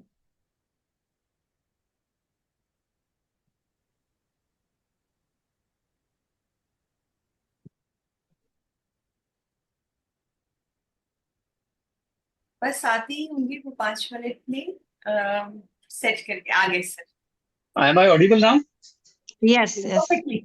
Yes. Okay, good. So हम लोग कहाँ थे अभी? एसेट्स के ऊपर थे। डेथ, हाँ जी। लीविंग द एसेट्स, कब तो हमने जाएंगे? अभी समराइज किया कि हमारे पास एसेट्स है और हम डेफिनेटली अपने पीछे इसको छोड़ के जाएंगे। करेक्ट? प्लस हम ये चाहेंगे कि वो एसेट्स का जो हो, अच्छा कौन चाहता है कि वो एसेट का मिसयूज हो? नोबडी। अच्छा, कौन ये चाहता है कि उस एसेट से हमारे पीछे जो रहेंगे वो उससे झगड़े, दुखी हो, लिटिगेशन करें? कोई भी नो। हाँ, कोई नहीं चाहेगा। कोई चाहेगा ही नहीं। और अगर ऐसा होने वाला हो तो उसकी जवाबदारी किसकी? हमारी अपनी। पेरेंट्स की। जो हाँ, विल नहीं बना के गया उसकी जिम्मेदारी। देखो सारे एकदम नॉलेजेबल है, ये टॉपिक तो यही खत्म किया जा सकता है, आगे बढ़ सकते हैं हम। फिर भी for the sake of repetition मैं लेता हूं कि अगर हम विल नहीं बना रहे तो हम पीछे हमारे पीछे एक झगड़े का कारण छोड़ के जा रहे हैं, और वो संपत्ति आपने तो अपने जीवन में एंजॉय नहीं की, और आपके पीछे वाले भी एंजॉय नहीं कर पाएंगे। एंजॉय नहीं कर पाए वहां तक दिक्कत नहीं है, लेकिन वो लोग झगड़ेंगे, इतना झगड़ेंगे, इस कदर तक झगड़ेंगे कि दोनों में कोई प्रेम नहीं रहे, वो सिचुएशन तक भी जा सकता है। तो उसको अवॉइड करने के लिए हमको हमारी विल बनानी चाहिए। और विल कैसे बनानी चाहिए, उसमें हमको क्या क्या देखना चाहिए, वो एक आगे का ले लें अभी टॉपिक। नीड ऑफ विल के यस। ऊपर तो किसी को कोई एक्सप्लेनेशन का जरूरत नहीं है ना। मैं खाली एक एग्जांपल दे देता हूं, मेरे घर का ही एग्जांपल। मेरे दादाजी की एक प्रॉपर्टी थी आत्मा गांव में। मैं राजस्थान में आत्मा गांव से बिलोंग करता हूँ। आप लोग ने किसी ने सुना है आत्मा? काकरोली के पास। काकरोली के हाँ, पास। राजसमंद राजसमंद काकरोली डिस्ट्रिक्ट में आता है। मुआले के यस, पास ना। यस। ओके। राजसमंद डिस्ट्रिक्ट में काकरोली के पास में हमारा गांव है आत्मा, छोटा सा गांव है। उस गांव में मेरे दादाजी का एक छोटा सा खेत। अब उन्होंने विल नहीं बनाई, ठीक है। अब उनके पीछे उनकी 4 बेटियां और 3 बेटे, 7 जन। अब वो प्रॉपर्टी की वैल्यू इतनी कम थी कि उन बेटों ने कभी ध्यान नहीं दिया। लेकिन अब क्या हो गया, उनकी जो 4 बेटियां थी अब वो रही नहीं, और उनके 3 बेटों में से एक बेटा रहा नहीं। और हर बेटी के किसी के 5 बच्चे, किसी के 6 बच्चे, किसी के 7 बच्चे, और उनमें से भी उनके बेटियों के बच्चे भी नहीं रहे, बेटों के बच्चे भी नहीं रहे। अब फैमिली बन गई 100 के ऊपर की। अब उस प्रॉपर्टी को क्लियर कैसे करेंगे ये बताओ, और उस प्रॉपर्टी को एंजॉय कौन करेगा?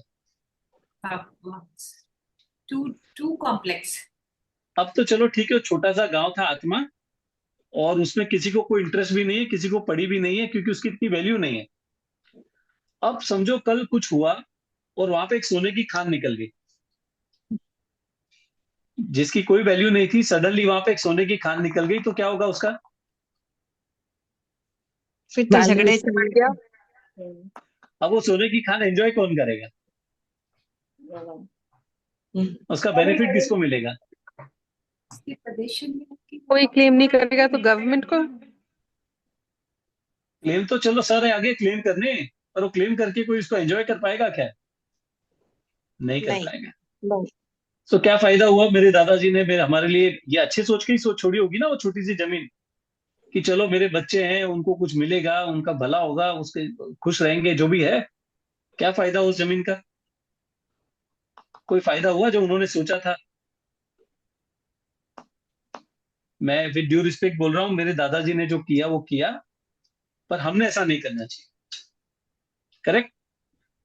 पता नहीं जिसकी वैल्यू आज कम है, किसी ने सोचा था क्या गोल्ड इतना भागेगा? पहले 1 किलो गोल्ड होना तो एकदम लेडीज लोगों में, मतलब वुमेन्स में, मुझे जहां तक पता है कि जेनियों के परिवारों में 1 किलो गोल्ड होना तो बहुत मामूली बात थी। 1-1 किलो गोल्ड तो औरतें एक एक शादी में ऐसे पहन के घुमा करती है। करेक्ट? यस। आज तो वो 1 करोड़ का हो गया। बॉम्बे जैसे शहर में 1 करोड़ में 1 BHK मिल जाता है बड़े आराम से। तो आज के वैल्यू के हिसाब से 1 करोड़ की तो संपत्ति, मतलब एक 1 BHK तो लेडीज लोग पहन के घूमती है शादियों में, या अपने अपनी तिजोरी में रखा हुआ है सबने। करेक्ट है ना? यस। यस। तो मैं मान के चलता हूँ कि हर एक का स्त्री धन तो इतना बड़ा है कि एक 1 BHK या एक 2 BHK बॉम्बे जैसे शहर में खरीद ले।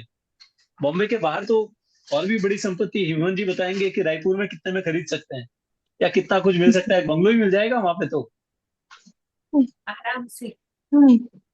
है ना? सो दैट इज द वैल्यू तो जिसको हम इग्नोर कर रहे हैं उसकी वैल्यू कम नहीं है। सो इसलिए इवन आपके पास कोई मूवेबल प्रॉपर्टी नहीं है, खाली मूवेबल भी है तो भी उसकी वैल्यू है, और आप लोगों ने उसका विल बनाना चाहिए। सो सबसे पहले जब हम विल की बात करते हैं तो विल होता क्या है? विल ये होता है कि एक लीगल डिक्लेरेशन है कि मेरे बाद मेरी जो संपत्ति है वो किस तरह से उसका डिवीजन हो, या वो किस तरह से लोगों में स्प्लिट की जाए, उसका मैं एक डिक्लेरेशन करता हूं। तो विल लिख देने से कोई संपत्ति किसी की हो नहीं जाती। विल इफेक्ट में कब आता है? जब मैं नहीं रहूंगा। मेरे रहते हुए विल इफेक्ट में आता नहीं है। ये बात जानते हैं आप लोग सब? Yes yes. चलो गुड, वेरी गुड। अच्छा, विल कौन कौन बना सकता है? पेरेंट्स विल वो बना सकता सभी है बना सकते हैं। जो मेजर है, यानी Yes, 18 साल के ऊपर है, और जिसका जो साउंड माइंड का है, और ऑफ कोर्स जिसके पास एसेट हो। हम्म। सो ऐसा नहीं है कि विल जो है हम हमारी एज पार कर लेंगे उसी के बाद हमको विल बनानी चाहिए। Will you should make the day you acquire your first property. जिस दिन आप अपनी पहली संपत्ति अर्जित करो या मिले, उस दिन आपको अपनी विल बना लेनी चाहिए। बाद में आप चाहिए उतनी बार विल बदलो, कोई दिक्कत नहीं है, पीरियोडिकली बदलना चाहिए, बदल सकते हैं आप लोग, लेकिन विल तब बन जानी चाहिए जब आप अपने पास फर्स्ट एसेट एक्वायर कर लो। हम ये सोचेंगे कि हम 60 पार 70 पार होंगे तब विल बनाएंगे, तो कोई पॉसिबिलिटी नहीं है। अब कोविड के बाद तो मैंने देखा है कि 50 पार करना भी बहुतों के लिए डिफिकल्ट है। सो एक जो मिथ है ना कि विल जो है हम एक एज के बाद बनाएंगे, वो गलत है। हाँ जी, सीमा जी बोलिए। मैं ये पूछ रही थी सर कि अगर किसी के सिंगल चाइल्ड हो, डॉटर, तो उसमें भी विल बनाना जरूरी है? बिल्कुल बनाना जरूरी है। उसका उसके पीछे रीजन ये है कि वो विल में लिखेगा ना कि मेरा एक ही बेटा है, एक ही बेटी है अच्छा। है ना। We will define our family in the will, no, इसलिए ओके। विल में विल बनाना जरूरी है। और जब वो बेटा बेटी कोर्ट में जाएगा तो उसको ये प्रूव कर पाना कि मैं इकलौता बेटा हूँ, डिफिकल्ट है ना। उसको साइटेशन इशू कराने पड़ेंगे, एक पूरा प्रोसीजर है सक्सेशन का। पहले तो ये प्रूव करना पड़ेगा मैं लीगल हेयर हूँ। अच्छा। हाँ, इसलिए it is always good to have will. Okay, thank you और सर। आजकल का जनरेशन में, मतलब with due respect, illegitimate childrens का भी हक तो लगता है। मुझे नहीं मालूम कोई इस कैटेगरी में फॉल करता है कि नहीं करता है, बट इफ आई डाई, नहीं करता है। हाँ, इफ आई डाई, सो मेरे जो लेजिटिमेट चिल्ड्रंस है उनका जितना हक है उतना ही हक मेरे इलेजिटिमेट चिल्ड्रंस का भी होगा, है ना। सो दैट इज वेरी इंपॉर्टेंट, क्योंकि आजकल वर्ल्ड इतना फास्ट हो गया, दुनिया इतनी फास्ट हो गई कि पता नहीं होता कब किसका क्या किधर कैसे चल रहा है।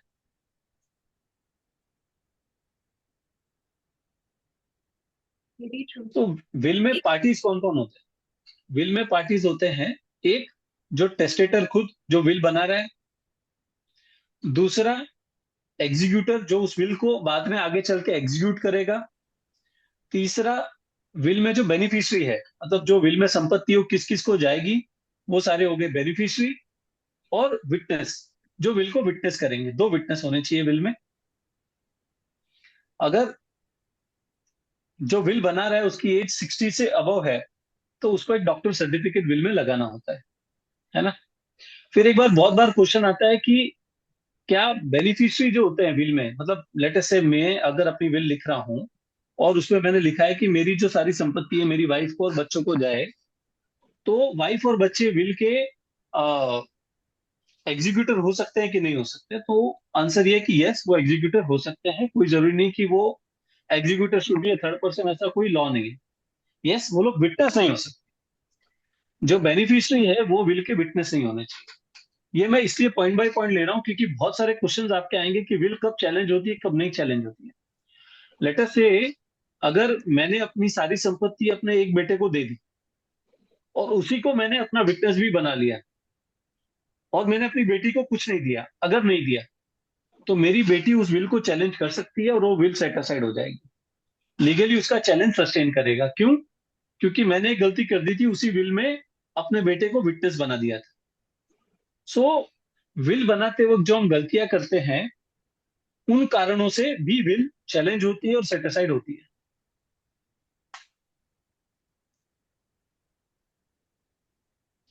ये डॉक्टर का सर्टिफिकेट क्यों लगता है? क्योंकि वो साउंड माइंड का है। क्योंकि प्रिजम्पशन ये है कि वो एक सीनियर सिटीजन है, तो हो सकता है उनसे वो साउंड माइंड में नहीं हो, उनमें होश आवाज नहीं हो, समझ के उन्होंने डॉक्यूमेंट नहीं बनाया हो, तो वो उसको मिटिगेट करने के लिए डॉक्टर सर्टिफिकेट लेते हैं, ताकि कल उस ग्राउंड पे कोई उसको चैलेंज नहीं करे।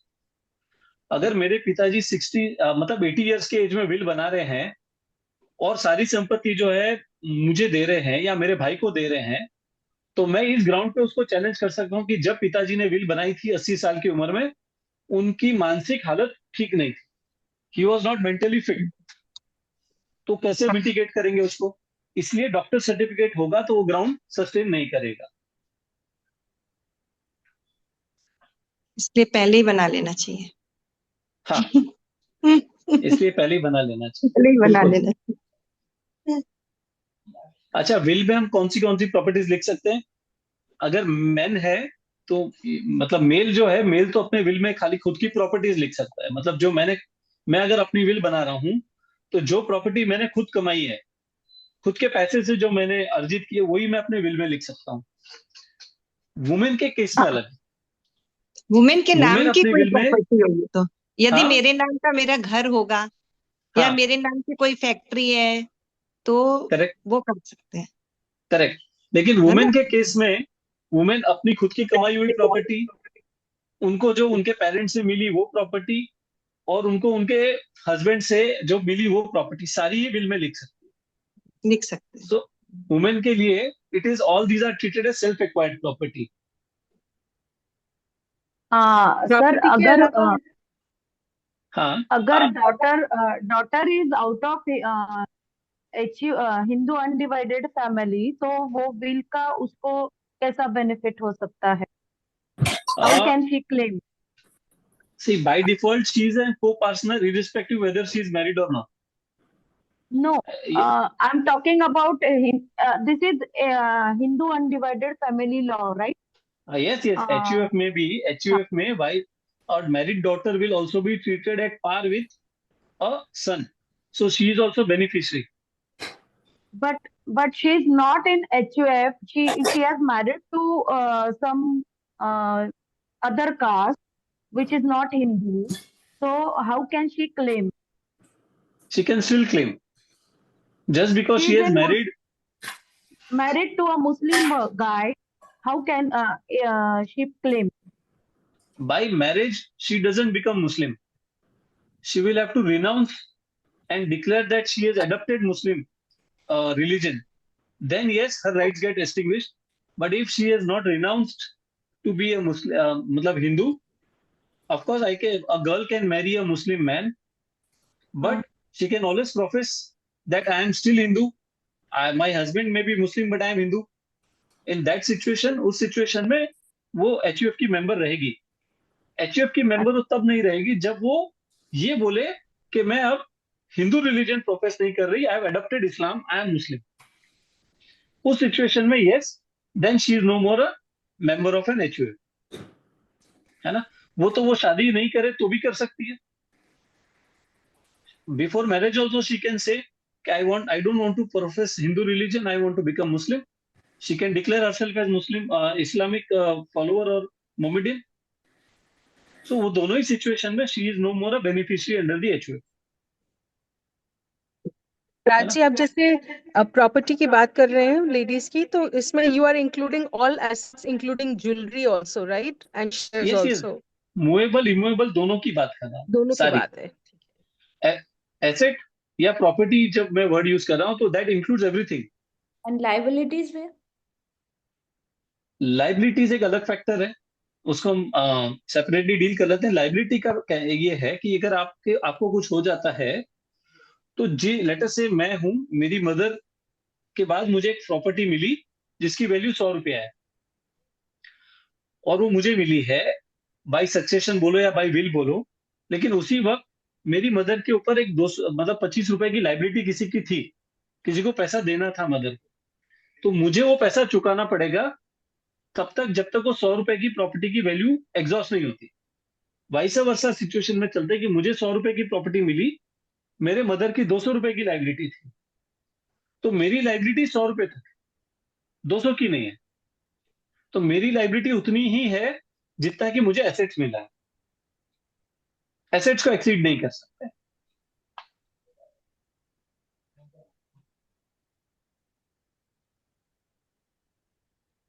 That's a new thing. Then that will become zero.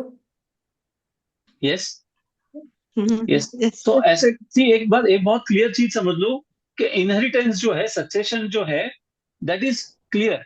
मतलब समझो अगर लाइबिलिटी नहीं भी है, लेटर से कोई टैक्स ड्यू उसके ऊपर है, किसी एसेट के ऊपर, तो अगर आप एसेट क्लेम कर रहे हो तो आपको वो टैक्स ड्यूज उसके ऊपर जो लाइबिलिटीज है वो सब क्लियर करनी पड़ेगी। सो कभी भी the asset which comes to you, it comes to you as an whole, it's a package. आप ऐसा नहीं बोल सकते कि मैं एसेट एसेट रख लूंगा, लाइबिलिटी नहीं पे करूंगी, ऐसा नहीं होता। अगर आपको प्रॉपर्टी चाहिए तो आप ऐसे उसकी लाइबिलिटी भी आपको बेयर करनी पड़ेगी। ऐसा तो मैं नहीं बोल सकता ना कि मेरे को मेरे फादर से फ्लैट मिला, मुझे गिफ्ट में मिला या एंसेस्ट्रल मिला है, तो मैं सोसाइटी का मेंटेनेंस नहीं पे करूंगा। नहीं, ऐसा नहीं है। जैसे बिजनेस में लोन्स लेते हैं तो सिग्नेचर Correct. लगता है ना लेडीज का भी, करेक्ट, तो वो तो उधर में सारा माइनस हो जाएगा। बिल्कुल माइनस हो जाएगा। हाँ, जो जितने उसीलिए लेडीज सिग्नेचर करते हो लोन पे, वो ध्यान दे दीजिए इस बात पे। नहीं, लोन पे सिग्नेचर करते हैं इसका मतलब तो आप गारंटर बन रहे हो, वहां पे तो लाइबिलिटी और ज्यादा बड़ी हो गई। लाइबिलिटी इसलिए बड़ी हो गई कि अगर गारंटर अगर हम बन गए किसी लोन में, तो हस्बैंड पे करे नहीं करे, हम वो पूरा पे करेंगे, तो वो गारंटर बन गए। मैं तो बोल रहा हूँ अगर आप गारंटर नहीं भी बने होते, आपने लोन नहीं भी साइन किया होता, लेटर से एक हाउसिंग लोन में आपके हस्बैंड ने एक फ्लैट खरीदा और कुछ आपके हस्बैंड को हो जाता है और हाउसिंग लोन जो है पूरा पे नहीं हुआ है, और अगर आपको फ्लैट क्लेम करना है तो आपकी लाइबिलिटी सिर्फ वो लोन का जो अमाउंट है वो पे करने तक की है, बाकी की लाइबिलिटी आपकी नहीं है ना। लेटर से आपके हस्बैंड ने बिजनेस लोन लिया होगा, सो वहां पे सिचुएशन अलग हो जाती है। So your liability is only to the extent of the value of the asset, जो आपको फ्लैट मिला उतना ही। लेटर से आपके हस्बैंड ने मतलब सॉरी एक वुमेन के हस्बैंड ने 100 करोड़ का लोन लिया टुवर्ड्स बिजनेस, उसमें से उसने एक फ्लैट जो था वो गिरवी रखा, जो विल में वाइफ को लिख के दे दिया था। उस फ्लैट का वैल्यू सिर्फ 10 करोड़ रुपया है। तो मैक्सिमम लाइबिलिटी वाइफ की, अगर वो गारंटर नहीं है, तो सिर्फ वो फ्लैट छोड़ने तक की है, उसके आगे की नहीं है, स्त्री धन नहीं, वो नहीं क्योंकि वो गारंटर नहीं है। नहीं, अगर यही वो गारंटर होती, अगर यही वो गारंटर होती तो उसकी खुद की एसेट भी उसमें बैंक अटैच कर लेते। नहीं नहीं, हम बोल रहे जो आप बोल रहे थे भैया स्त्री धन का, वो भी जाएगा ना उसी में, जाएगा, है ना। बिल्कुल जाएगा। वही तो मैं जो वही बोल रहा हूँ कि अगर आप गारंटर हो या नहीं हो का डिस्टिंक्शन बता रहा हूँ। एक सिंपल एग्जांपल से चलते हैं। 100 रुपए का लोन हस्बैंड ने लिया, हस्बैंड को कुछ हो गया, दो सिचुएशन है, और उसमें से एक फ्लैट आपको मिला हस्बैंड से जो 10 रुपए का है, बराबर ना। अगर आप गारंटर हो तो आपकी लाइबिलिटी पूरे 100 रुपए की है। अगर आप गारंटर नहीं हो तो आपकी लाइबिलिटी 10 रुपए की है, क्योंकि 10 ही रुपए का फ्लैट आपको आपके हस्बैंड से मिला। क्लियर है? That means while signing the guarantee document, we should be very, very careful. Yes. Not only with husband, anybody on this earth. That's true. है ना? क्योंकि गारंटी साइन करने से वी आर सेइंग दैट के in absence of the principal paying, I will pay the entire liability, that is called guarantee. हम बोलते हैं ना बहुत बार कि अरे यार इसकी गारंटी मैं लेता हूं, तो मतलब हमने ये इनडायरेक्टली बोल दिया कि उसकी सारी डिफॉल्ट्स की जवाबदारी है वो हमारी। और I think most of the females जो साइन करती होंगी बैंक डॉक्यूमेंट्स में, शायद वो नहीं जानती है कि वो क्या रिस्पॉन्सिबिलिटी ले रही है। यस यस यस यस, ये एक बहुत बड़ी रिस्पॉन्सिबिलिटी है, specially in case of womens. मैंने अभी जो बताया था ना कि एक वुमेन के लिए वो उसकी सेल्फ एक्वायर्ड प्रॉपर्टी ट्रीट की जाती है 3 सोर्सेस से, तो इस तरह की गारंटी साइन करके वो तीनों सोर्स के प्रॉपर्टी को रिस्क पे डाल रही है ना। सो दैट इज समथिंग विच मतलब ये बोलते हैं ना कि सेल्फ एक्वायर्ड प्रॉपर्टी के कुछ फायदे हैं तो कुछ नुकसान भी है, तो ये उसका एक बाई प्रोडक्ट है जो नुकसान है। एक और बात भैया, जैसे कि हमने गारंटी लिया तो फिर जो बच्चे हैं, जैसे कि था कि डिवाइड होगा बच्चों में, अगर बच्चों का भी कुछ हिस्सा आना है तो वो भी उनको कुछ नहीं मिलना है, उनको भी जीरो ही हो वो जाए। उनको मिलेगा, फिर वो गारंटी उतनी रहेगी। Excuse me sir. हाँ जी। जी I have to curious sir.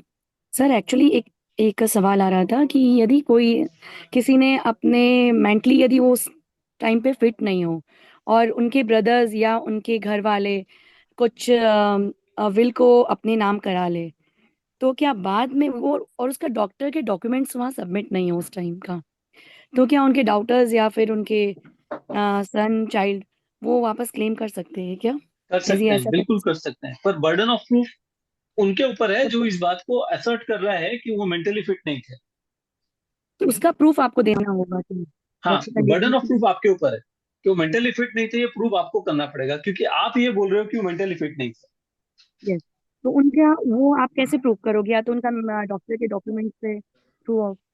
Medication ले रहे होंगे, कोई ट्रीटमेंट ले रहे होंगे, यस या ऐसा कोई डॉक्टर जो उनको ट्रीटमेंट दे रहा होगा वो आके यस विटनेस दे दे कि ये मेरे सुपरविजन में थे, या कोई रिलेटिव्स रिलेशन वाले बोल दे कि हाँ बाबा उनको कुछ समझता नहीं था, वो मेंटली फिट नहीं थे, है ना। इस तरह दिस से इज वेरी बहुत इजी सारे वे। तरीकों से या प्रूव किया जा सकता okay sir, thank you sir. एक और क्वेश्चन था मेरा। इफ विल नहीं बनाया है और उसका सिंगल चाइल्ड है, ठीक है, विल बना ही नहीं है, क्योंकि कई बार अपन ले लेते हो ये सोचते ही नहीं, जैसा कि आपने अभी बताया था हमें, तो सर वो प्रॉपर्टी क्या गवर्नमेंट के हैंड ओवर चला जाता है या फिर है। नहीं नहीं नहीं उसमें, तो नहीं, फिर वो डाउटर उस पे क्लेम कर सकती है उनके जाने के बाद? हंड्रेड क्या परसेंट होगा? 100% कर सकती है। बिल नहीं बनाया गया है फिर भी वो कर सकती है yes claim? Yes yes, certainly कर सकती तो सर उसके लिए वो क्या प्रोसेस रहेगा कि वो, कई बार है। हम लोग उसके ही लिए प्रॉपर्टी लेते हैं। हाँ, यस सर। हम्म, उसके कई लिए बार हम लेटर लोग एडमिनिस्ट्रेशन के लिए एप्लीकेशन करना पड़ता ओके। है ना। हाँ, यस सी गवर्नमेंट को तब वो तब जाएगी प्रॉपर्टी जब कोई भी 5 cases of legal classes of legal age है उसमें से कोई भी क्लेम करने नहीं आया, तब वो गवर्नमेंट को प्रॉपर्टी जाती है, अदरवाइज वो ओके गवर्नमेंट को नहीं जाती, सर। 5 है ना। कौन कौन सा फेज है? फर्स्ट क्लास ऑफ प्रॉपर्टी में जो आते हैं बच्चे और वाइफ वाइफ, यस। और मदर, डिपेंडेंट मदर।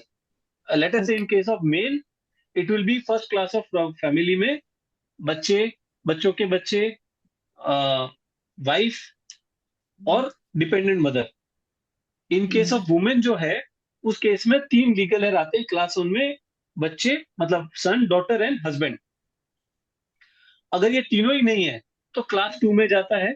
अगर क्लास 2 की कैटेगरी में भी कोई नहीं है तो क्लास 3, वो एक कॉम्प्लेक्स मैकेनिज्म है, फिर बाद में वो ट्रेवल करता है ट्री में थोड़ा ऊपर, भाई बहन, माता पिता, माता पिता के बच्चे, फिर माता पिता के भाई बहन, इस तरह से फर्दर ट्रेवल करते करते अगर कोई भी क्लेमेंट नहीं है ऑल द 5 क्लासेस में, तो फिर वो प्रॉपर्टी गवर्नमेंट को जाती है, अदरवाइज नहीं। Okay sir. सर तो यहाँ पे आपने बताया बिल बनाना बहुत जरूरी है, तो जिसका सिंगल चाइल्ड हो या फिर 2 डाउटर्स हो, तो बिल नहीं भी बने तो इट्स ओके, वो क्लेम कर लेगे बाद में।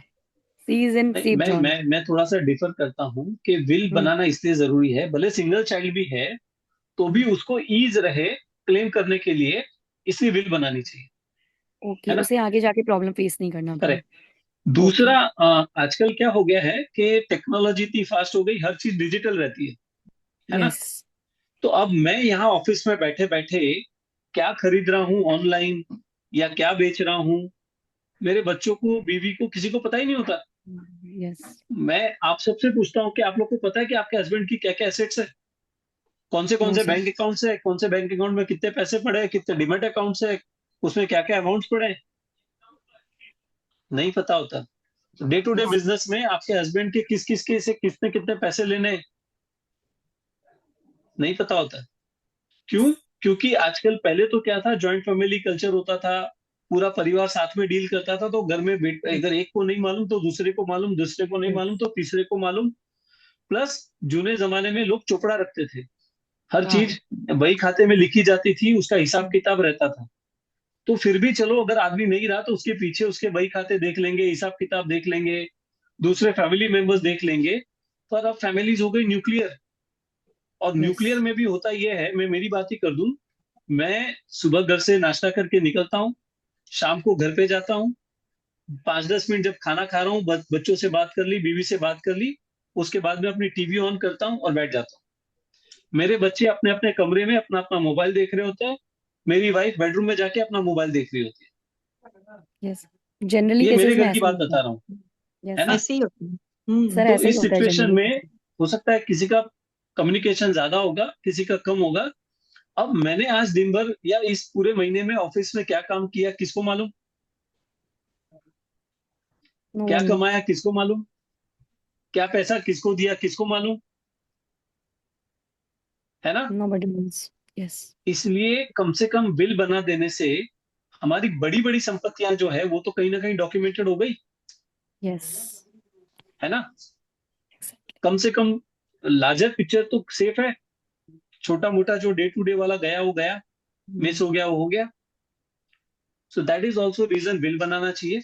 अगर बिल नहीं भी बना रहे हैं तो डिजी लॉकर नाम की एक चीज होती है, डिजी लॉकर में एसेट्स के सारे वैल्यूएबल डॉक्यूमेंट्स उसमें रखने चाहिए।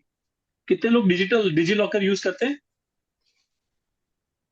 Very good, very few people, but make a habit, DigiLocker बनाए, डिजी लॉकर पे अपना अकाउंट बनाए और अपने जितने डॉक्यूमेंट्स है, ज्वेलरी भी है ना, ज्वेलरी के फोटो खींच के रख लो डिजी लॉकर में सारे।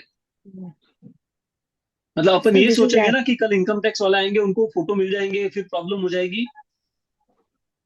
इनकम टैक्स आएंगे, कुछ टैक्स लेके जाएंगे, लेकिन अगर हमारे पास रिकॉर्ड नहीं है तो ज्वेलरी चली जाएगी।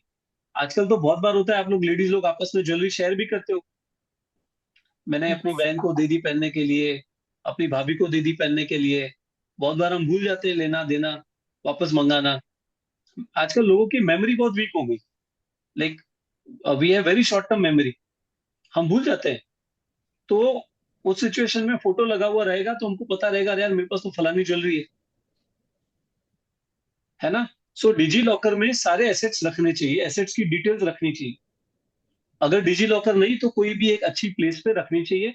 और कम से कम आपके लाइफ में 5 लोग ऐसे होने चाहिए जिनको ये पता हो कि आपके पास क्या क्या है। कितने लोग हैं जिनके पास 5 लोग हैं? 90% लोगों में शेयरिंग नहीं होती होगी, ओनली 10% ही होंगे जो हर आपस में पूरा शेयर करते है ना? होंगे। सो इट इज नॉट मेरे जस्ट ख्याल से अबाउट तो bill, it is also about a healthy asset management, जो लेडीज लोग बहुत अच्छे से कर सकते हैं। I have seen the womens are very very multi talented, और उनमें जो मल्टीपल एक्टिविटीज एट टाइम करने का जो स्किल होता है वो मेंस में नहीं होता। मैं मेरी बात कर लूं, मैं अगर ऑफिस में बैठा हूं तो ऑफिस में कंप्यूटर में अपना काम कर रहा हूं तो मेरा ध्यान सिर्फ और सिर्फ मेरे कंप्यूटर और मेरे ऑफिस वर्क पे होगा। लेकिन I just admire my wife the way she works.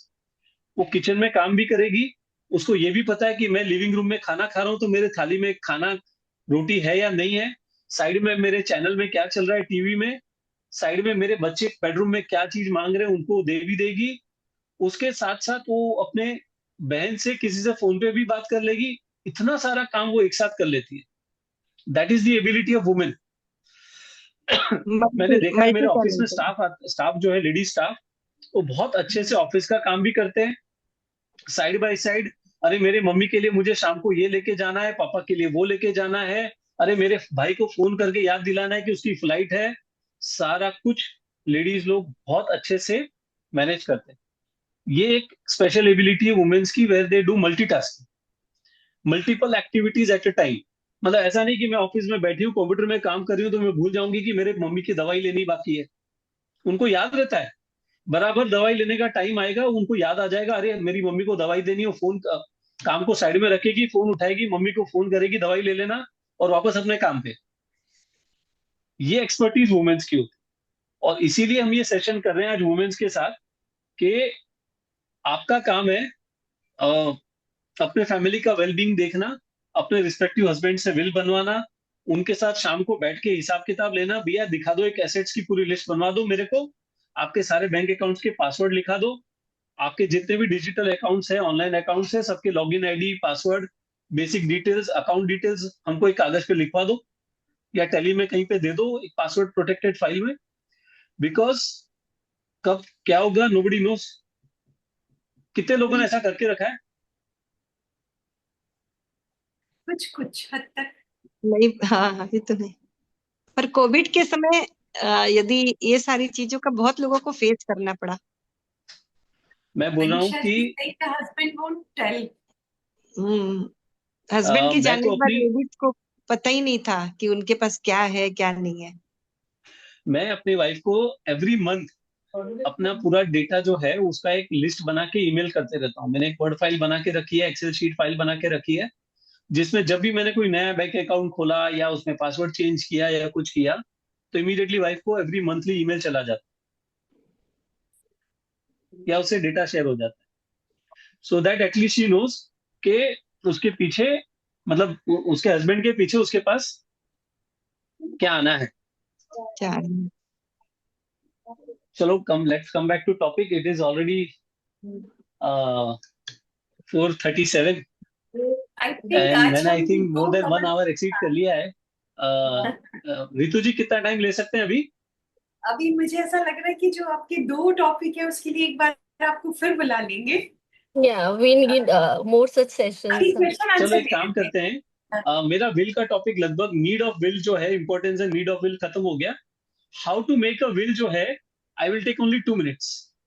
Please. हाँ सबसे बड़ी बात यही है देखो, कि वसीयत जो है 2 मिनट में बताई जा सकती है। तो किसकी बनाएंगे? हितेन जी है क्या अभी ऑनलाइन? हितेन जी है तो सही, पर एक हितेन जी आप हो क्या? सेकेंड। ऑफिस में ही है, उधर खुल ऑफिस में ही है हितेन जी, पर हितेन जी हेलो बोल सकते हो तो आपकी वसीयत बना लेते हैं 2 मिनट में फटाफट। मीटिंग में होंगे वो सब। एक शुड हितेन आई जी का कॉल? ध्यान नहीं है। ठीक है, तो रितु जी की बना ले विल। हाँ रितु रितु शीतल जी जी देखो की मैं खाली बनाते हैं, एक्चुअल वेल्थ उनके पास है। हाँ शीतल जी के बनाते हैं, एक्चुअल वेल्थ उनके पास है। किसकी बनाए? शीतल जी की बनाए? बिल्कुल, आई थिंक ये सबसे बेस्ट होगा। बनाइए, हाँ बनाइए। नहीं नहीं, शीतल जी मुझे एसेट नहीं देंगे, रुको रितु जी की बनाते हैं, है ना? शीतल जी का तो तो बहुत लंबा चौड़ा है। मैं रितु Right. चोरडिया, इंग्लिश में बनाए हिंदी में बनाए, जैसे भी। है नोट ना? बहुत सिंपल है। रिकॉर्ड हाँ। करके रखिए भाई, मैं ऐसे ही सबको हम बना नहीं देंगे। रिकॉर्डिंग चालू है, रिकॉर्डिंग चालू है। हाँ रिकॉर्ड चालू है। Recording मैं start. भी कर दिया अपने तो रितु पूरे जी आप होशो बोलते हवास जाइए मेरे पीछे पीछे। मैं में। रितु चोरडिया अपने रितु पूरे चोरडिया होशोहवास में अपनी वसीयत बना रही हूँ। अपने पूरे होशो हवास में अपनी वसीयत बना रही हूँ। मेरे परिवार में मेरे पीछे मेरे हस्बैंड मेरे और परिवार में मेरे हस्बैंड और मेरा बेटा। नाम नाम बिल्कुल ठीक है मेरे पास है। एक फ्लैट, एक ऑफिस, एक फैक्ट्री, 5 बैंक अकाउंट सारा बता दीजिए। बहुत कम है, बहुत कम है। और डीमैट अकाउंट, ओके। LIC हाँ, पॉलिसीज और एक फार्म हाउस और कुछ एग्रीकल्चर लैंड्स है, करेक्ट? और ये आप सारी जो संपत्ति लाइफ टाइम के लिए मैं अपने हस्बैंड को और उसके बाद अपने बच्चों को दे रही हूँ। Plus done. मेरी जो एसेट्स होगी उसमें से 5 करोड़ रुपया जीतो को और 10 करोड़ रुपया राज सिंघवी को बिल्कुल सारा आप ही का है। बिल में दे रही हूँ, है ना? बस ये हो गई बिल, बिल्कुल इतना सिंपल था।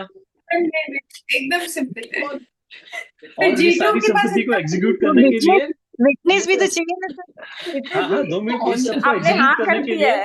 मैं हाँ शीतल जी को अपना एग्जीक्यूटिव अपॉइंट करती हूँ। मैं लोकल रहती हूँ रायपुर में, रितु जी भी रायपुर में ही है। अच्छा कुसुम जी, हाँ जीतो को तो वैसे पैसे चाहिए नहीं, जीतो ऑलरेडी बहुत रिसोर्सफुल है। ये हाँ, कट राज कर रहे हैं, रितु जी इसमें से कट कर रहे हैं अपने सेंटेंस में से। कोई नहीं, हम TPF को दे देंगे, है ना? हाँ ये जान ठीक है। सो ये तो बन गई विल। कितना टाइम लगा हमको विल बनाने में? और हार्डली 60 ईयर प्लस तो नहीं है रितु जी?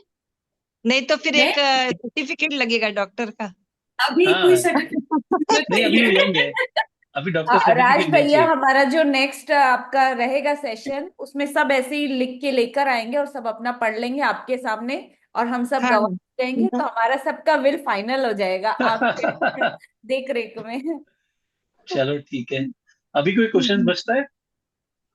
एक आध क्वेश्चन हो तो ले लेते हैं। आई थिंक बिकॉज हम लोग ऑलरेडी रनिंग लेट, 4:41 हो चुका है। जस्ट 2 मिनट्स में आई टेक 1 or 2 क्वेश्चंस, अगर कोई होगा तो। है तो बहुत सारे। पर मैं सारे आपको ना नहीं सारे होते। text कर दूंगी, आप उनको भेज दीजिएगा। एक क्वेश्चन जो एक सिंपल है कि if a person is legally adopted a child and has property in ownership, can he or she share any of her or his property to his or her real brother or sister? मतलब अगर कोई बच्चा adopt किया है उन्होंने, तो बच्चे के मम्मी पापा या बच्चे के जो रियल ब्रदर एंड सिस्टर, उनका कोई हक बनता है क्या इनकी प्रॉपर्टी में? नहीं। नहीं। Now, irrespective whether he is a biological son or not, since he has been adopted, तो उसके सारे जो एसेट्स होंगे वो उसके लीनियल डिसेंडेंट्स, एज इफ कि वो उसका बायोलॉजिकल सन है, वैसे जाएगा। Okay where he'll is be will deemed as a biological son. Will कहाँ रखते हैं भाई साहब? Where is will kept? Will can be kept with the testator to with the executors, या कोई ट्रस्टी जिसको हम अपॉइंट कर रहे हैं उसके पास रख सकते हैं, कोई दिक्कत नहीं है। हाँ, अभी अगर एग्जीक्यूटर किसी and beneficiary can be the same person, कोई इशू नहीं है। हाँ। कोई जरूरी नहीं किसी कि ने एक एग्जीक्यूटर लॉयर हो। Executor okay, can be anybody जिसको थोड़ी समझ हो। जैसे अभी किसी ने हाथ से लिख करके अपने कबर्ड में रख दिया लिख करके, तो क्या वो वैलिड डॉक्यूमेंट है या वो जरूरी है कि उसमें एग्जीक्यूटर हो और विटनेसेस हो? एग्जीक्यूटर होना जरूरी नहीं है, विटनेस होना जरूरी है, और बेनिफिशियरी होना जरूरी है ना। और फादर अपनी राइट। मर्जी से, अगर उसकी स्वअर्जित प्रॉपर्टी है तो अपनी मर्जी से अपनी विल बना सकते हैं, किसी को कंसल्ट करने की जरूरत नहीं। लाइक लेटर से आप हो, आपकी संपत्ति की विल आप बना रहे हो, आपको किसी को पूछने की जरूरत नहीं है, you can make it on your own. हम पूछते हैं इसलिए ताकि आपस में डिस्प्यूट नहीं हो, लीगली कोई बाइंडिंग फैक्टर नहीं है। But Sir, can we change or cancel our will? Yes, अरे यार आप एनी टाइम अपना विल चेंज कर सकते हैं, कैंसिल कर रीतू जी, सकते हैं, अमेंड कर रीतू जी आप सकते हैं। चेंज कर सकते हो। हाँ, रीतू जी आप चेंज कर सकते हो अपनी करके will। मुझे भेज भी दिया। आपने मेरी बिल बनवाई, उन्होंने रिकॉर्ड करके मुझे भेज भी दी कि बन गई आपकी बिल। चलो अच्छा है। ये जो अभी चलो बहुत ही शानदार, बहुत अच्छा रहा राजी आपके साथ आज ये सेशन। और मुझे लगता है कि इतनी सारी चीजें आपने बताई जो शायद हम लोगों ने कभी सोचा भी नहीं था।